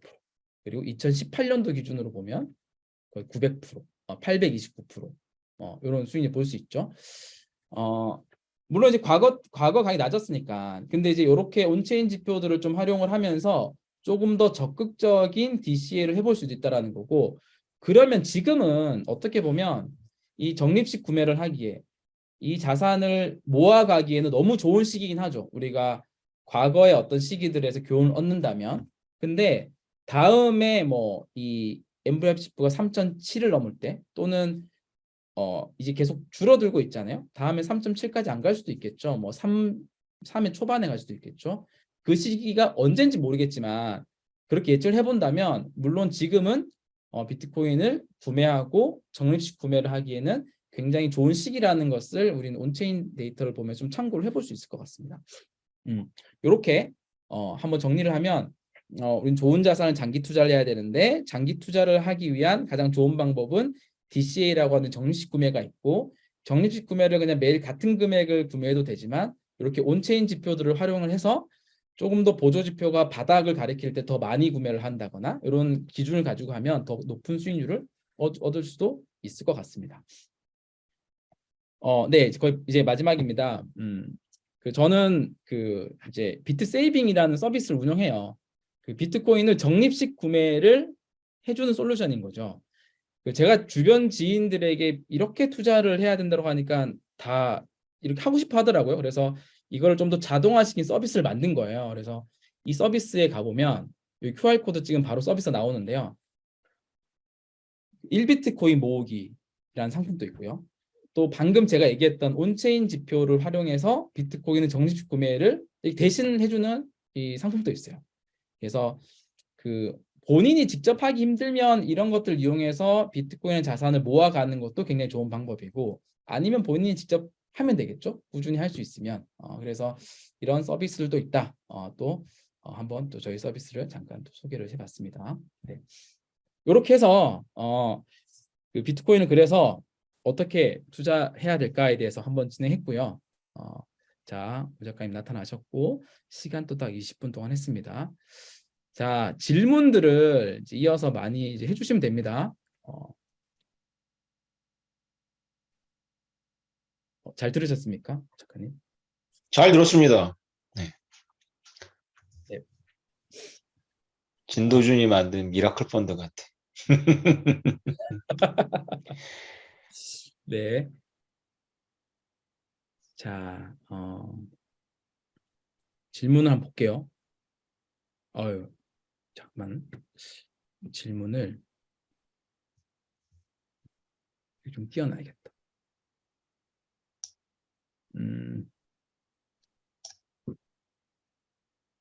화면을 좀 궁금하면서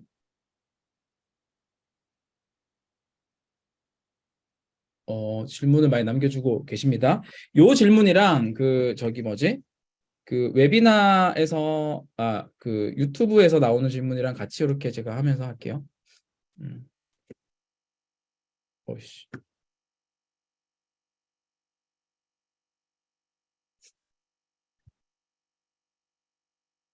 자, 먼저 저기 그 첫 번째 질문은 그래도 이제 그 이건 물어봐야죠. 그래도 우리가 그래도 연말이고 내년을 앞두고 있으니까 먼저 질문해 주신 게 있는데 요거 조금 이제 질문하기 전에 작년 이맘때 2021년도 이맘때 아마 2022년도의 시장 상황 비트코인에 대해서 아마 전망 아닌 전망들 아마 하셨을 것 같아요, 작가님. 그리고 지금 봤을 때 내년의 비트코인 시장에 대한 전망. 그 조금 전에는 이제 좀 큰 관점에서 이제 다 얘기해 주셨잖아요. 이 부분을 되게 많이 궁금해 하실 것 같기 때문에 요거 한번 짚고 한번 넘어갈까요? 작가님. 어떠셨어요? 아, 네. 지난해에 그러니까 올해죠. 올해 2월 달에 어느 신문사가 하는 그 유튜브 채널에 나가서 굳이 올 한 해 전망을 해달라 그래서 제가 안 좋은 거는 이자율이 계속 올라간다는 것이고 좋은 점은 비트코인한테 좋은 점은 지정학적 위기가 어떻게 될지 모른다는 거다라는 거였는데요. 제 예상대로 이자율은 부정적인 방향으로 갔는데 지정학적인 위기는 비트코인한테 좋은 방향으로 갈 줄 알았는데 정반대로 갔죠. 지금 음, 생각해 보니까. 그래서 미국이 만약에 스트레스 테스트를 의도적으로 오래 했다면 비트코인을 직접 하진 않고 이제 비트코인 주변에 이제 루나나 혹은 뭐 여러 건드렸다면 아마 러시아 우크라이나 관련해서 이 레가시의 모든 경제가 다 생션에 들어갔거든요. 러시아에 대해서 되게 네, 국제사회가 협조를 잘하고 있고 그래서 우크라이나가 조기에 항복할 줄 알았는데 지금 버티고 있잖아요. 네. 그게 그 힘이 이제 서구 기업들이 다 빠져나오고 막 이러면서 러시아의 힘을 많이 뺐어요. 음, 그러면서 푸틴 대통령이 비트코인을 언급한 게 비트코인한테는 너무너무 악재였다라는 생각을 지금 하는 거예요. 틀린 음, 거죠. 음, 저는 지정학적 위기가 비트코인한테는 좋은 찬스라고 봤어요. 왜냐하면 사람들한테 인식을 그렇게 시킬 거니까. 그래서 실제로 3, 4월 달에 푸틴 대통령이 그렇게 언급할 때만 해도 제 말이 맞아 떨어지는 줄 알았는데 정반대로 간 거죠. 예. 오히려 이제 주류 기업들은 구글을 비롯해서 비트코인에 대해나 이거에 대해서 이제 주저하게 되고, 네, 그리고 미국은 이게 그 어, 비트코인과 암호화폐가 중국과 러시아 같이 이렇게 수정주의라고 하거든요. 국제지정학에서는. 그래서 기존의 질서에 대해서 도전하는 플레이어들의 놀이터로 만들 수가 없는 거죠. 그래서 준비가 되기까지는 이제 억제를 해야 됐던 것 같아요. 음, 그래도 뭐 차트를 보면 그래도 비트코인의 과거 차트에 보면 이제 올해에 아무리 안 좋더라도 3만 달러를 지켰어야 되는데 네, 사실 지금 이장호 대표님 그래프들도 쭉 보면 지금 이 반감기 2020년 반감기 이후에 지금 되게 특이하게 진행이 되고 있어요. 그러니까 어, 상승폭을 다 까먹었거든요. 거의 까먹었어요. 예. 비트코인이 이 정도니까 뭐 나머지는 이제 볼 게 없는 거죠. 다시 원위치 한 거죠. 빠꾸 오라이 한 건데. 그런 의미에서 지금 이 겨울이 투자자분들한테 굉장히 고통스러울 것 같다라는 생각이 들고요. 그러니까 올라가서 이제 3만 달러, 지금 한국 돈은 4천만 원 정도에서 이렇게 지금의 이런 걸 한다 해도 고통스러울 텐데, 그게 이제 2014년에 이제 장기 겨울의 모습인데, 음, 그때부터 더 안 좋은 거죠, 지금. 지금 그러니까 완전 상승폭을 다 까먹었으니까. 그래서 오늘 대표님 발표 중에 MVRV, MVRV 맞아요. 네. 그게 이제 거래량을 분모로 하고 이제 상승폭을 분자로 한 건가죠? 아니요, MVRV가 응, 거래량이 아니라 응, 그 지갑 대 지갑으로 실제로 주고받은 응, 가격들 있잖아요. 이거 응, 평균대 응, 현재 가격. 응, 예를 들어서 제가 이제 만약에 지갑이 두 개밖에 존재하지 않아요, 이 세상에. 응, 응, 작가님 저한테 비트코인을 어제 보낸 거예요. 어제 응, 보낼 때 가격이 2천만 원이야. 응, 하루 지났더니 비트코인 4천만 원 돼 있잖아요. 응. 그럼 MVRV 지표는 이제 2가 되는 거죠. 두 배.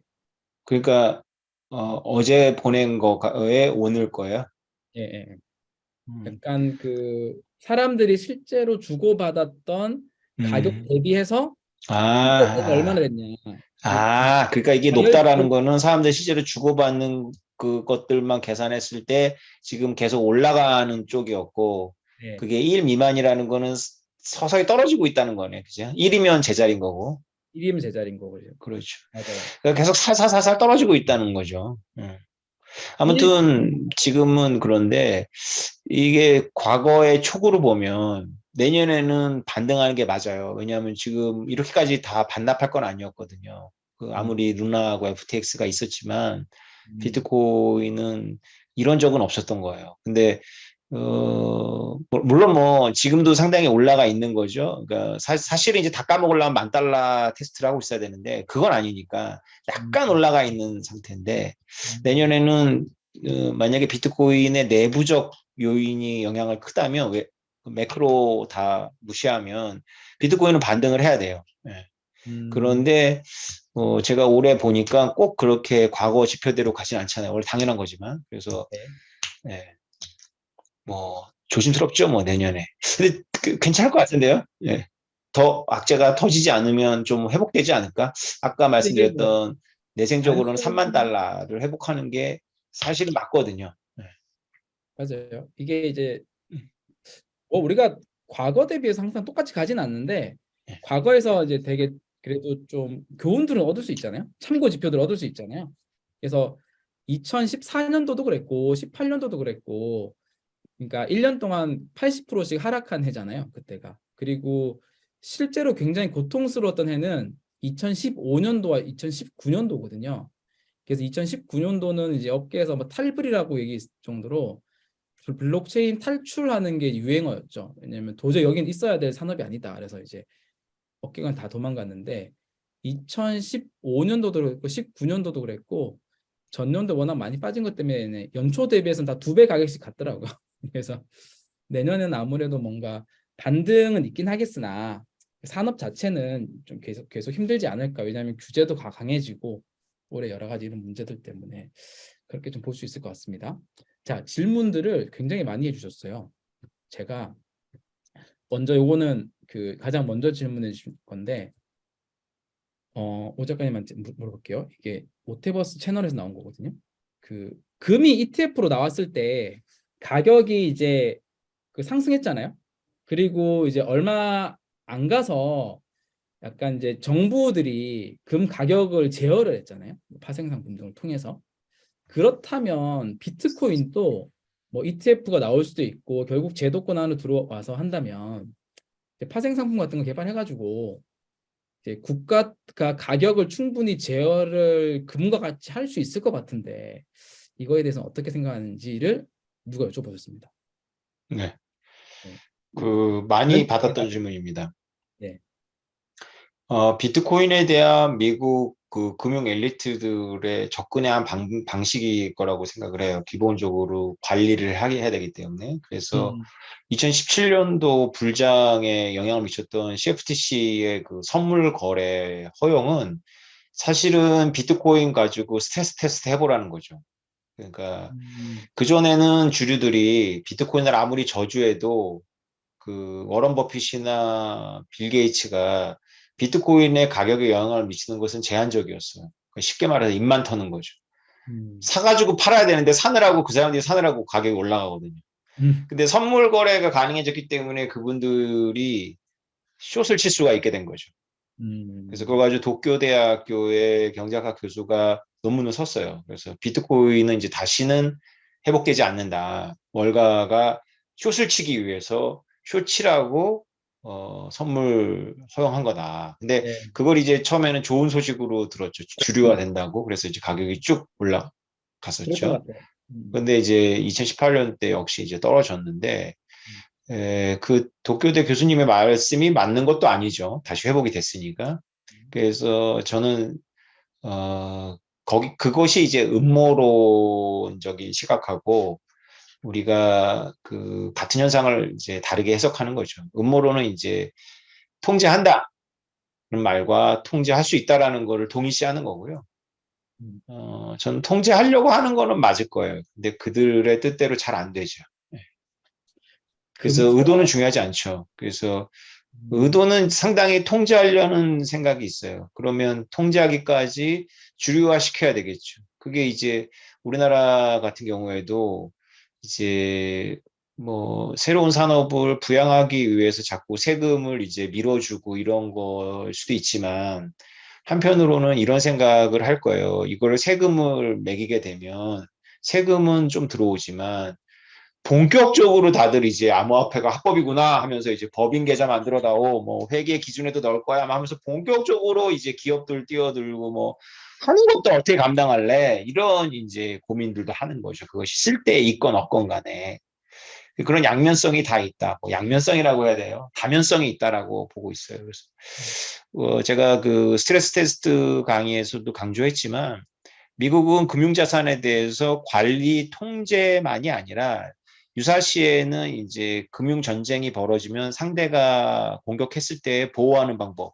그래서 그러기 위해서 스스로 이제 그런 시뮬레이션 해보는 것까지도 고민할 정도로 금융을 이제 보는 시각이 전쟁터라고 보는 시각을 갖고 있는 팀들이 있는 거죠. 그래서 비트코인을 그들에게 굉장히 부담스럽죠. 일단 누가 얼마를 갖고 있는지 파악조차 안 되고 금하고는 다르죠. 금은 금괴의 형태로 그 제가 통계가 늘 바뀌어서 그러는데 하여튼 50% 이상은 금괴의 형태로 있어요. 그러니까 우리가 치과용 금이라든가 액세서리 금 다 합쳐봐야 은행들이나 이런 그 기관이 갖고 있는 금괴보다 양이 적어요. 예.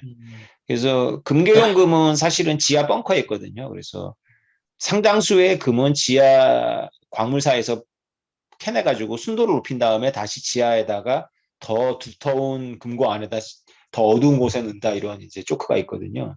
그리고 실제로 이렇게 그 금 거래에서 나오는 것들은 이제 서류상 숫자들인데 제임스 리카즈가 이제 의심을 하는 거는 실물 진짜 갖고 있냐는 거예요.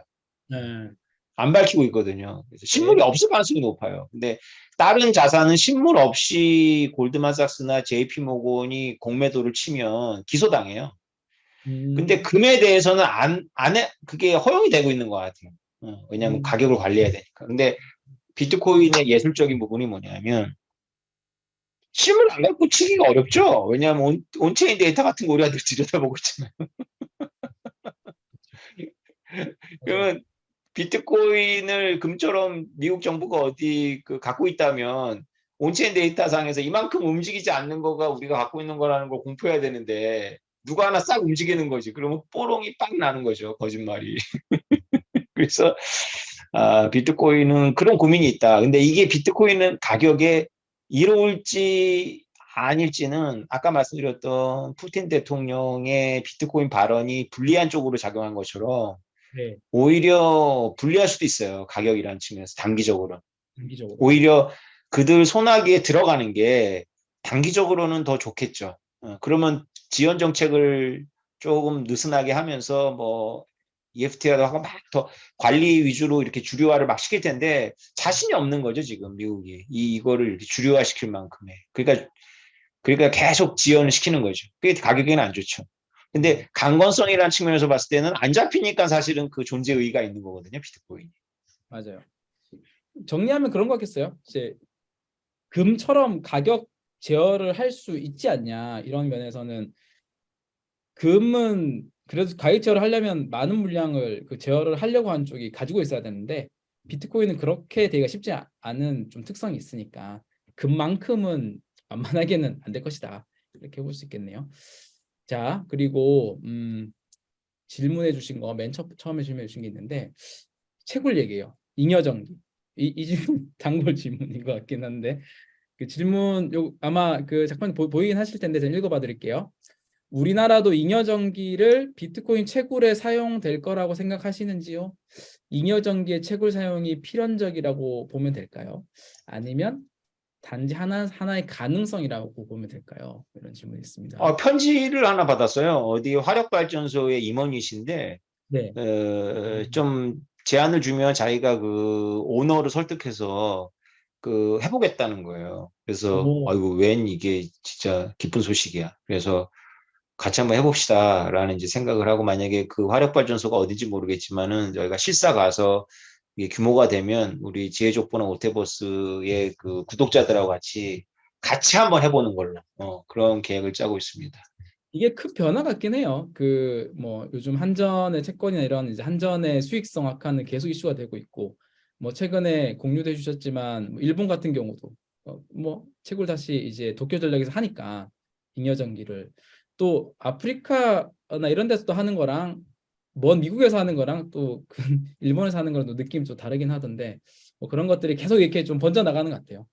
한전이 하지 못할 거예요. 왜냐하면 아까 그 개념 때문에 그 단지 돈이 문제가 아니라 그 야 이거 세금 걷으면 완전 인정 이렇게 돼버리잖아요. 근데 음, 이제 한전이 완전히 다 자기네가 생산하는 게 아닐 거예요. 아마 민간한테 이제 살 텐데 그 민간들은 할 수 있겠죠. 그리고 음, 한전은 이제 모르쇠로 이제 할 수 있을 것 같아요. 오케이. 좋습니다.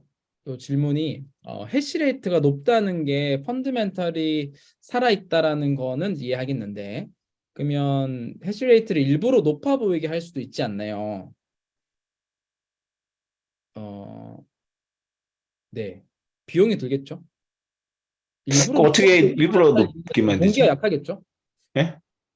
일부러 높아 보이게 할 동기가 약한 거죠. 아, 이 해시레이트를 높이는 게 돈인데 그걸 그래서, 할 수도 있는데 그만큼 돈이 들어가니까 그러니까요. 뭐 그냥 뭐 조작하려고 일부러 이렇게 하는 거는 쉽지 않다라고 좀 볼 수 있을 것 같습니다. 음.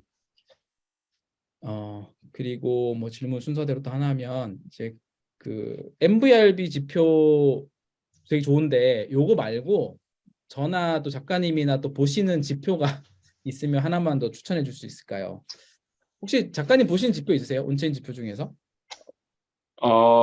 저는 그 제가 만든 지표를 옛날에 추적을 하다가 그걸 논문을 쓰려고 했는데 그 교수님이 그 이미 하고 있다. 근데 영어로 보니까 저랑은 약간 다르지만 뭐 이미 쓰니까 재미가 없어가지고 논문은 안 썼는데요. 그 한번 제가 제이조포에서 말씀드렸는데 비트코인은 이제 그 매번 채굴하는 비용을 이제 그 채굴자한테 준다는 전제에서 그 적분 가격을 구할 수 있어요. 그러니까 비트코인 차트를 쭉 펼쳐놓고 면적을 구하는 거죠. 면적을 구하고 현재 가격을 직사각형으로 해가지고 직사각형의 면적을 구해가지고 이거 두 개를 비교할 수 있어요. 그게 그 비슷한 게 있어요. 그 피터도 얘기하고 그러더라고 그 어, 지표를 외국인들이 만들어가지고 쓰는데 그게 그 상당히 잘 맞아요. 어, 이름 어, 까먹었다. 근데 제가 요새 추적하지는 않고 그래요? 그게 무슨 말이냐면 이제 비트코인이 거품이 있다 없다를 따질 때 네. 그 지금 현재의 가격 곱하기 직사각형 면적은 뭐냐면 그 시총이에요, 시총. 비트코인 시총. 근데 그 비트코인 차트의 적분 가격은 뭐냐면 비트코인이 여태까지 그 누적해 오면서 지금까지 빌드업해 오면서 들어간 비용인 거죠. 근데 음, 시총하고 비용이 이 불장에서는 차이가 많이 나요. 왜냐하면 이제 그래프가 이렇게 되면서 이렇게 고점일 거 아니에요. 그러면서 네. 직사각형을 이렇게 쭉 그리면 이 직사각형이 전 면적인데 여태까지 누적된 건 이런 산맥일 거 아니에요. 그럼 여기가 텅 네. 비잖아요. 음, 이만큼이 거품인 거예요. 이거 누군가가 지금 붕 뜬 거죠, 이게. 누군가가 이제 호텔 가고, 뭐, 룸사롱 가고, 그 외국 여행 가고 이럴 수 있는 여유가 있는 거고, 이게 지금이 뚝 떨어졌잖아요. 봉우리가 네. 몇 개 있고. 그러면 이 직사각형이 이 적분 면적하고 비슷해져요. 그러면 이 세계에서 이제 공짜로 얻은 돈이 없는 거예요. 대학 여러분들처럼 이제 굉장히 그, 갈 수 있어도 안 가는 거죠. 음, 심리적으로. 제가 그랬거든요. 2014년, 15년도에. 그러니까 못 가는 거죠. 그러니까 이게 되게 단단한 거예요. 이 지표가 있더라고요. 아, 오케이. 저는 그 지표 하나만 말씀드리면 그 채굴자 지표 하나 보는 게 있는데요. 퓨얼 멀티플이라고 있어요. 근데 봤더니 이제 그 아까 전에 MVRB 같은 경우는 그냥 바닥권을 좀 잘 판단하는 것 같아요. 고점은 작년 11월 고점을 얘가 못 맞췄거든요. 그러니까 계속 이제 시장이 성숙하면서 이게 이제 줄어드는 거죠, 폭이. 근데 바닥은 늘 이제 잘 맞는 것 같고요. 퓨얼 멀티플이라는 채굴자 지표는 그 찾아보면 나올 거예요, 크립토컨트에. 이거는 고점을 좀 잘 맞추는 것 같아. 반대로 약간 채굴자들이 그러니까 뭐냐면 원리는 결국은 어떤 생태계에서 특정 주체가 너무 과도한 수익을 낼 수 있는 상황이 될 때가 결국은 고점이라는 얘기거든요. 그 특히 비트코인 생태계에선 채굴자들이 그런 지표가 될 수 있는 거죠. 굉장히 어려운 환경에서 굉장히 오랫동안 갈 수 있는데 그 정말 말이 안 되는 수익을 계속 내는 시기는 그렇게 길지 않다라는 거. 아마 지금 대표님이 지금 말씀하신 게 아까 지금 내가 설명한 것 같아요. 원리는 그게 비슷한 것 같아요. 그게 그걸 거야. 그죠? 뭐 M 어쩌고 그러던데. 네. 또 비트코인은 늘 그런 것 따라서 계속 맞춰지긴 하니까. 그래서 그 효율 멀티플이라는 지표가 있는데 그것도 적중도 높아서 한번 참고해 보시면 좋을 것 같고요. 음.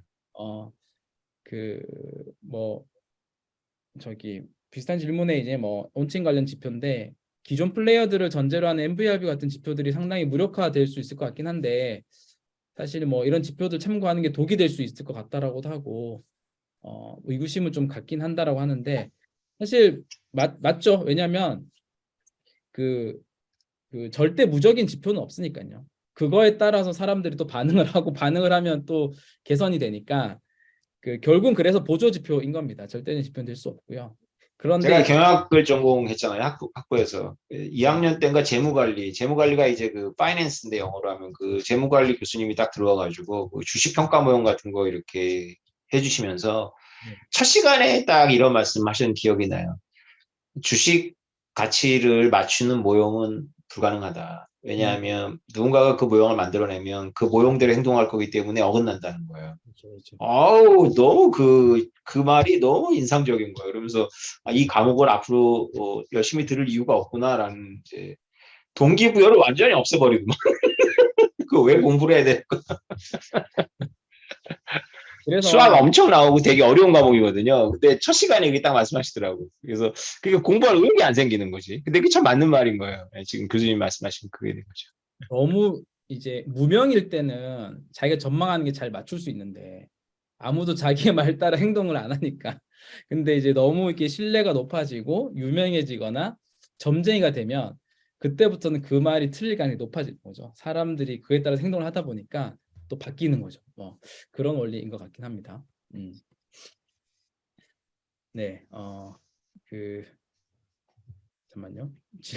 질문 많이 해주셨는데 질문들이 길어가지고요. 제가 그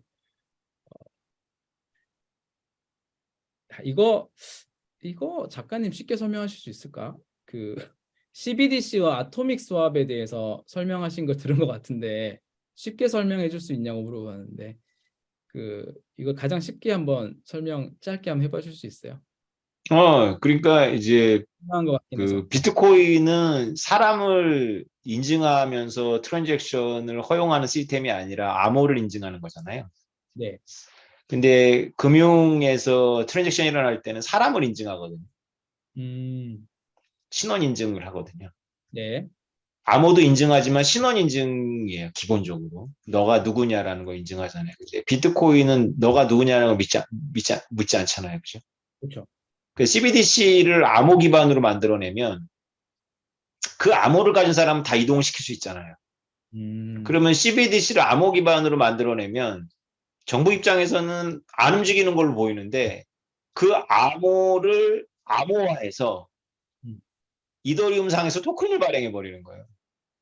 음, 그 암호를 움직일 수 있는 걸 토큰으로 만들면 그 토큰이 있으면 그 암호를 움직일 수 있다면 이 토큰은 이 암호하고 등가가 됩니다. 이론적으로. 네, 예. 그래서 그 CBDC의 암호를 잠근다고 표현하는데 그걸 잠그고 그 토큰을 만들어가 유통을 시켜버리면 정부의 의도와는 전혀 무관한 방식으로 CBDC가 스테이블 코인의 그 준비 자산으로 쓰여요. 이해가 되셨죠? 네, 좋습니다. 이거 중요한 질문 같아요. 중요한 거 맞나? 그 질문이 긴데요. 좀 정성이 담겨 있어가지고 그 오 작가님 질문이 있습니다. 투자 관점에서 보면 어느 자산이든 소수의 선지자, 고래가 과실을 따먹고 다수의 개미들에게 분배될수록 상승 동력은 사라지게 되는데 맞죠? 근데 요즘 이제 연일 1비트코인 주소수가 최대치를 경신하고 있는 상황에서 비트코인은 정말 영원한 장기적 상승이 가능할까요? 그거거든요. 그러니까 점점 매스 어덥션이 될수록 상승폭이 줄어들고 그리고 그렇게 되면 그냥 뭐 일반적인 다른 배분 자산처럼 포트폴리오의 그냥 하나의 배분 자산으로 그냥 전략하는 수준이 아닐지. 즉 이 얘기는 비트코인 가격이 그냥 꾸준히 계속 영원히 올라갈 수 있는 그런 모델을 가지고 있는지 질문 같아요. 만약에 이거 꾸준히 계속 올라간다면은 그것 때문에 지구가 망하겠죠. 음, 그거는 시스템적으로 불가능하죠. 우리가 감당이 안 되지. 암이잖아요, 암. 그래서 비트코인이 그렇게 되기 전에 이제 어떤 조치가 취해질 텐데, 아무튼 그 말씀하신 게 맞아요. 그래서 성숙기에 들어가면 질량이 커지고 성숙기에 들어가면 이제 폭이 줄어들고 확실히 지금 둔화되고 있잖아요. 폭이 움직이는 폭이. 그러니까 이게 더 급속하게 이제 둔화되겠죠. 예. 그거는 맞는데 또 한편으로는 뭐냐면 비트코인은 수익성 자산이 아니기 때문에 비트코인이 충분히 분할이 되어 있다면 그러니까 횡재한 사람이 없다는 측면에서 충분히 분할이 되어 있다면 비트코인의 그 한 조각이 100원인지 1000원인지 10,000원인지는 하나도 중요하지 않을 때가 올 음, 수도 있어요. 그게 이제 제가 말한 이미의 K 상수거든요. 비트코인 한 조각이 100원, 1000원, 10,000원 하니까 여러분들 벌써 감이 없으시죠? 지금 일사토시를 말한 겁니다. 그러니까 SDR을 만들었잖아요, IMF가. 그러면 SDR이 여러분들이 SDR 1 SDR을 1달러로 하든지 1 SDR을 10달러로 하든지 1 SDR을 1000달러로 하든지 이슈입니까? 여러분들이 인식할 때? 전혀 인슈가 아니잖아요. 네. 근데 우리가 자꾸 이제 비트코인은 누군가 투자하고 하니까 자산으로 보니까 이게 주식이나 부동산으로 자꾸 보는데 이게 기본적으로 SDR이거든요. 단지 민주들이 거래를 하면서 가격을 부여하는 거가 다를 뿐이지 임의 값이에요, 임의의 값. 음, 기본적으로. 근데 이제 이것이 이제 누군가 계속 수익을 내면서 그렇게 연속적으로 갈 수는 없어요. 왜냐하면 그렇게 되면 초기 고래들한테 엄청난 횡재가 돼가지고 이들이 이거를 움직이면서 결국은 이제 지구 전체를 흔들어 버리니까 음, 시간이 많이 필요한 거죠. 많이 분산돼야 되는 거죠. 그렇게 음, 임의값처럼 작동을 하려면. 음. 근데 아무튼 비트코인은 갈 길이 멀었다. 두 가지 그렇게 면에서 사실 생각하시면 돼요. 이론적으로는 후자가 맞긴 하잖아요. 그죠? 둘 이론적으로 성격 다 있어요. 그러니까 끊임없이 올라도 이상할 것 없는. 그렇죠. 그 임의값이라고 그러면 끊임없이 오르는 게 논리적으로는 맞는데 네. 오템이 너는 그 논리에 걸라 그러면 나한테 도 안 걸려요. 왜냐하면 상상이 잘 안 되거든. 그러니까 그게 상상이 되려면 이런 거 제가 2016년도에 내 친구가 어디 대기업 이사였는데 내가 인석한테 2014년부터 비트코인을 사라고 했는데 이게 절대로 안 샀거든요. 굉장히 네. 보수적인 인간인데 그 습성이 보수적이다는 거예요. 정치적 견해가 아니라.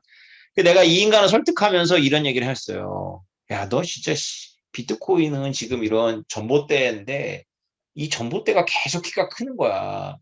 그래가지고 음, 내가 2000년에 발견했을 때는 이게 한 30층 아파트 크기의 전봇대였는데 지금은 이게 63빌딩만한 전봇대야. 근데 이게 문제는 뭐냐면 계속 올라가고 이거 달까지 올라가면 지구의 지축이 흔들린다 이거. 그럼 음, 그때 되면 다 난리 나는 거야. 그러니까 빨리 사. 얘기했던 기억이 나. 그 사람들은 근데 이게 진짜 달까지 간다는 걸 못 믿죠. 근데 보세요. 비트코인은 진짜로 그냥 숲에서 아무도 네. 안 볼 때 이렇게 존재감 없는 그런 나무 크기밖에 안 됐었잖아요. 그때 제가 발견했을 때는 이게 30층 아파트 크기였고, 지금은 이게 지금 뭐, 한 100층 빌딩 크기란 말이에요. 언제 봐도 이상한 현상이야, 이거. 언제 봐도 거꾸로 돌아가면 상상이 안 돼. 이게 100층까지 클 거라고 내 친구가 믿었으면 그때 다 몰빵했죠. 걔한테는 상상이 안 됐던 거거든. 그러면 지금 달까지 간다라고 말하는 게 상상 안 되는 것도 뭐 이해가 되죠. 예. 상상 안 돼요, 어차피. 음, 음, 비트코인은 상상하는 게 아니에요. 왜냐면 워낙 특이한 현상이잖아요. 그렇죠.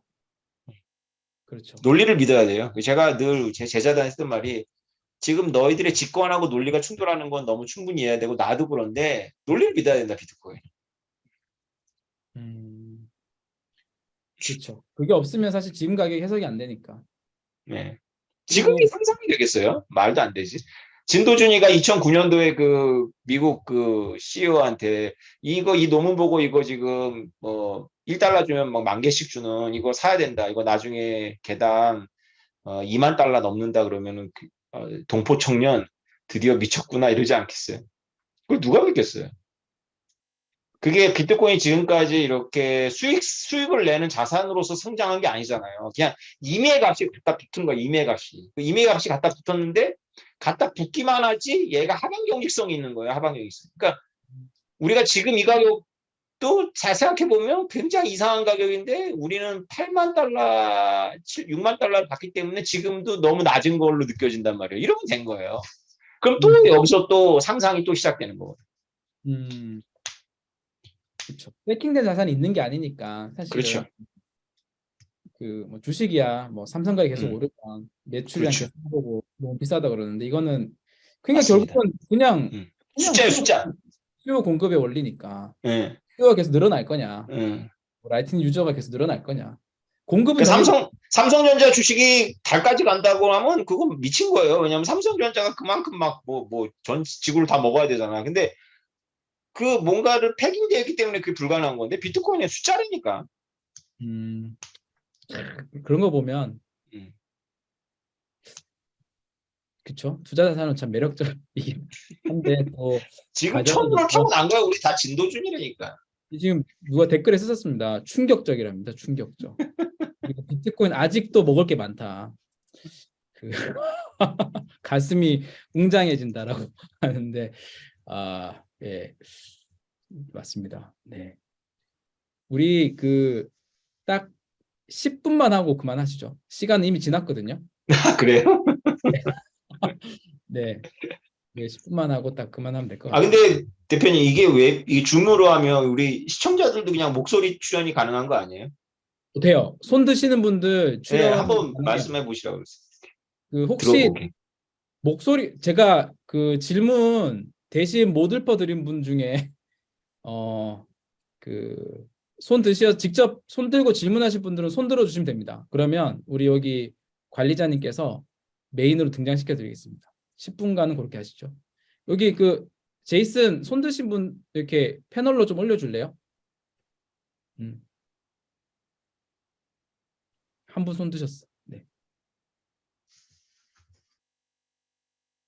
마이크는 네. 좋습니다. 아, 저 질문해도 될까요? 좋습니다. 네. 아, 예. 일단 저 운전 중에 듣고 있어가지고 네, 네. 소음이 있어도 좀 양해 부탁드리고요. 그 예. 댓글로도 질문 남겨드렸는데 그 질문인데요. 네. 그 작가님이 이제 스마트 컨트랙트라는 책도 쓰신 걸로 알고 있는데 이번에 그 탭루트 업그레이드 하면서 타로 프로젝트라고 해가지고 스테이블 코인이 이제 비트코인으로도 나오는 걸로 알아요.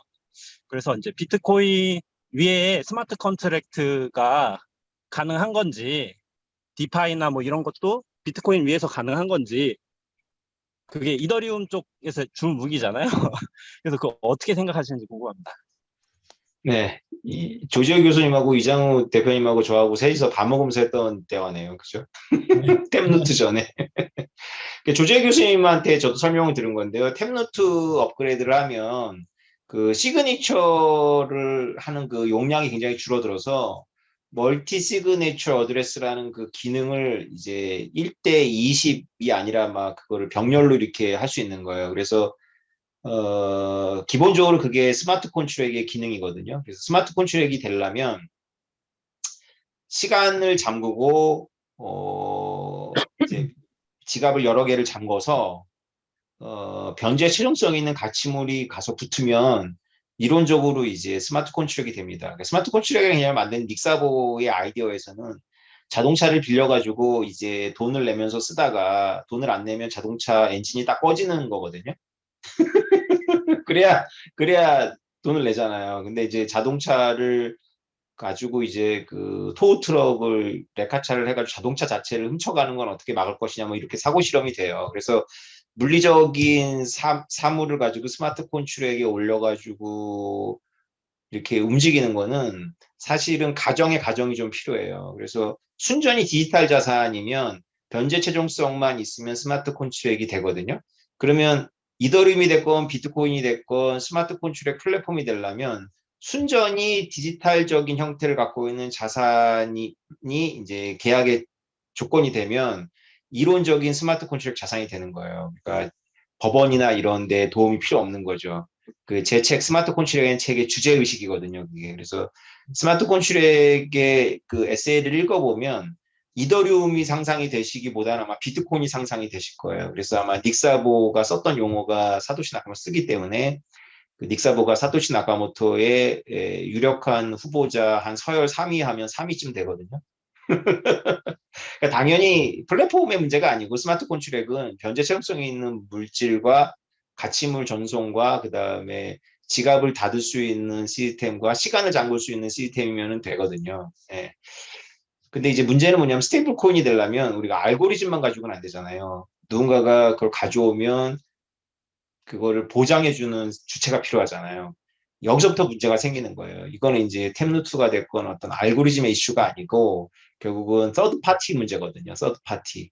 그럼 서드 파티를 없애고 이제 여러 자산을 바스켓에 담아서 디지털 자산을 여러 개를 담아가지고 그것들의 평균값에 수렴하도록 이제 스테이블을 만든다면 그거는 이제 이론적으로는 말이 돼서 시도를 많이 하고 있는데 제가 스트레스 테스트 강의를 한 이유가 바로 그건데 한쪽 방향으로만 이렇게 이상 거래가 들어오면 너무나 이게 지식이 고차원적이기 때문에 준비가 안 되어 있는 이제 참여자들이 시그널 증폭을 일으켜버려요. 그래가지고 CIA가 10,000개 팔았는데 그 10,000개 때문에 10만 개가 매도가 떨어지면서 눈앞골이 되는 거거든요, 그게. 그래서 그거는 스마트 콘트랙 플랫폼의 이슈가 아니고 우리 인간의 생태적인 어떤 욕망, 무지의 이슈인 거예요. 예. 음, 대답이 됐나요?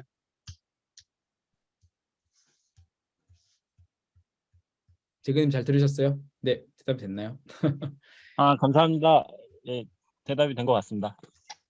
네, 오케이, 좋습니다. 혹시 손 들고 질문 혹시 해주실 분 있으면 마지막으로 한 명만 더 해볼까요? 네, 좋네요. 독자들하고 이렇게 말로 이렇게 대화해 보는 걸 잘 못하는데. 네. 글로 적어주셨는데 제가 명확히 다 이해를 못해가지고 질문을 못 남겨주신 분이 있는데요. 혹시 손 들고 얘기해 주시면은 아주 도움이 될 것 같긴 합니다. 유튜브에서는 이게 글만 가지고 날방을 해도 이제 글만 읽어야 되는데 이게 줌이니까 어렵게 이거 들어왔거든 저도. 이게 어려워요 줌이. 근데 이게 직접 이렇게 말씀해 주시니까 훨씬 좋네요. 그렇죠. 저도 네. 글로 보는 것보다 이게 네. 편하긴 합니다. 빨리 손 들어주세요. 시그널 증폭과 관련된 그 보고서들이 많이 있더라고요. 규정 금융 쪽에 보니까 2013년 이때 되게 많이 나왔던데 금융이 네. 터지고 나서 다 비슷한 그러니까요. 그래서 그게 연구가 20년 된 연구더라고요. 보니까. 음, 예, 좋네요. 자, 그러면 이제 그 슬슬 마무리 해보겠습니다. 여기 마지막 질문 하나만 하고 마무리하겠습니다. 그 지금 작가님 비트코인 지정학 관련된 책 쓰고 계시잖아요. 어제 탈고 끝냈다고 하셨죠? 아 오늘 3시에 끝냈습니다. 와, 대단하시네요. 올해 책을 몇 권 했어요. 근데 이 비트코인과 이 글로벌 지정학 관련된 책은 그런 관련 내용은 글로벌적으로도 없는 것 같아요. 저도 못 봤습니다. 잘 알고 있는 이제 뭐 해외 유명한 비트코인 맥스트리나 뭐 비트코이너들도 그런 관점으로는 설명을 잘 풀어낸 사람이 거의 없는 것 같더라고요. 시도를 잘 안 하는 것 같은데 그 어떤 메시지가 담기나요? 좀 한번 뭐 책 잠깐 소개 겸 한번 좀 네. 그래서 지정학으로 간 이유는 되게 심플합니다. 이런 질문을 많이 하잖아요. 회의론자들이. 야, 그 미국이 다 막아. 이런 질문을 하잖아요. 그리고 비트코인은 IMF가 만든 SDR을 워낙에 닮았어요. 거의 SDR을 만든 케인즈가 이제 방코르라는 걸 만들었는데 그 아이디어는 상당히 겹칩니다. 사토시 나카모토의 이제 그 화폐관하고. 네, 중요한 건 제가 이제 공부를 하면서 이게 SDR도 이제 국제 협력의 산물이고 화폐라는 게 단지 내가 경제학에서 공부했던 주어져 있는 어떤 그런 숫자가 아니고 지정학적인 질서라는 거를 저도 뒤늦게 깨달은 거죠. 그래서 이것에 대해서 얘기하는 사람들이 없으니까 말씀하신 대로 내라도 정리해야 되겠다라고 성공했다기보다는 시도를 하는 거고 핵심은 뭐냐면 그 미국이 유로 달러라는 그 자본의 국경을 넘는 자유로운 이동을 통제를 못하는 상태에서 놔뒀거든요. 네. 여러 가지 이유가 있는데 자기만 막으면 오히려 또 자본이 더 유출되기도 하고, 그리고 미국이라는 DNA가 워낙에 자본 통제를 싫어하고, 네. 그리고 미국에는 또 이런 유로 달러 시스템 같이 이렇게 국가 통제를 받지 않는 그런 거를 좋아하는 그런 탄탄한 그 음모론에서 많이 나오는 그 금융 엘리트들이 있는 거예요. 네. 그래서 통제를 시도 안 한 건 아닌데 그렇게 힘있게 시도를 안 했어요. 근데 미국이 통제해서 될 일도 아니고 유로 달러 같은 걸 막으려면은 영국, 미국, 프랑스, 독일이 전부 협력해서 동시에 들어갔어야 되는데 그런 걸 하지 못했어요. 그래서 우리가 지금 조세 피난처라고 하는 그런 역의 금융이 어마어마하게 크거든요. 근데 얼핏 보면 도덕적으로 보면 조세 포탈에 쓰이고 대기업들의 장부 정리에 쓰이고 우리가 진도준 드라마에서 보지만 페이퍼 컴퍼니의 바로 본산이 그리고 바하마 이런 거 우리 뽀글이 예. 이런 부작용들을 우리가 숱하게 보지만 이런 그 국가의 주권을 넘어선 자본이 숨쉬는 공간이 우리가 모르는 새 어마어마하게 컸고 그리고 포스트19 사업 시스템에서 이것은 굉장히 중요한 한 축이거든요.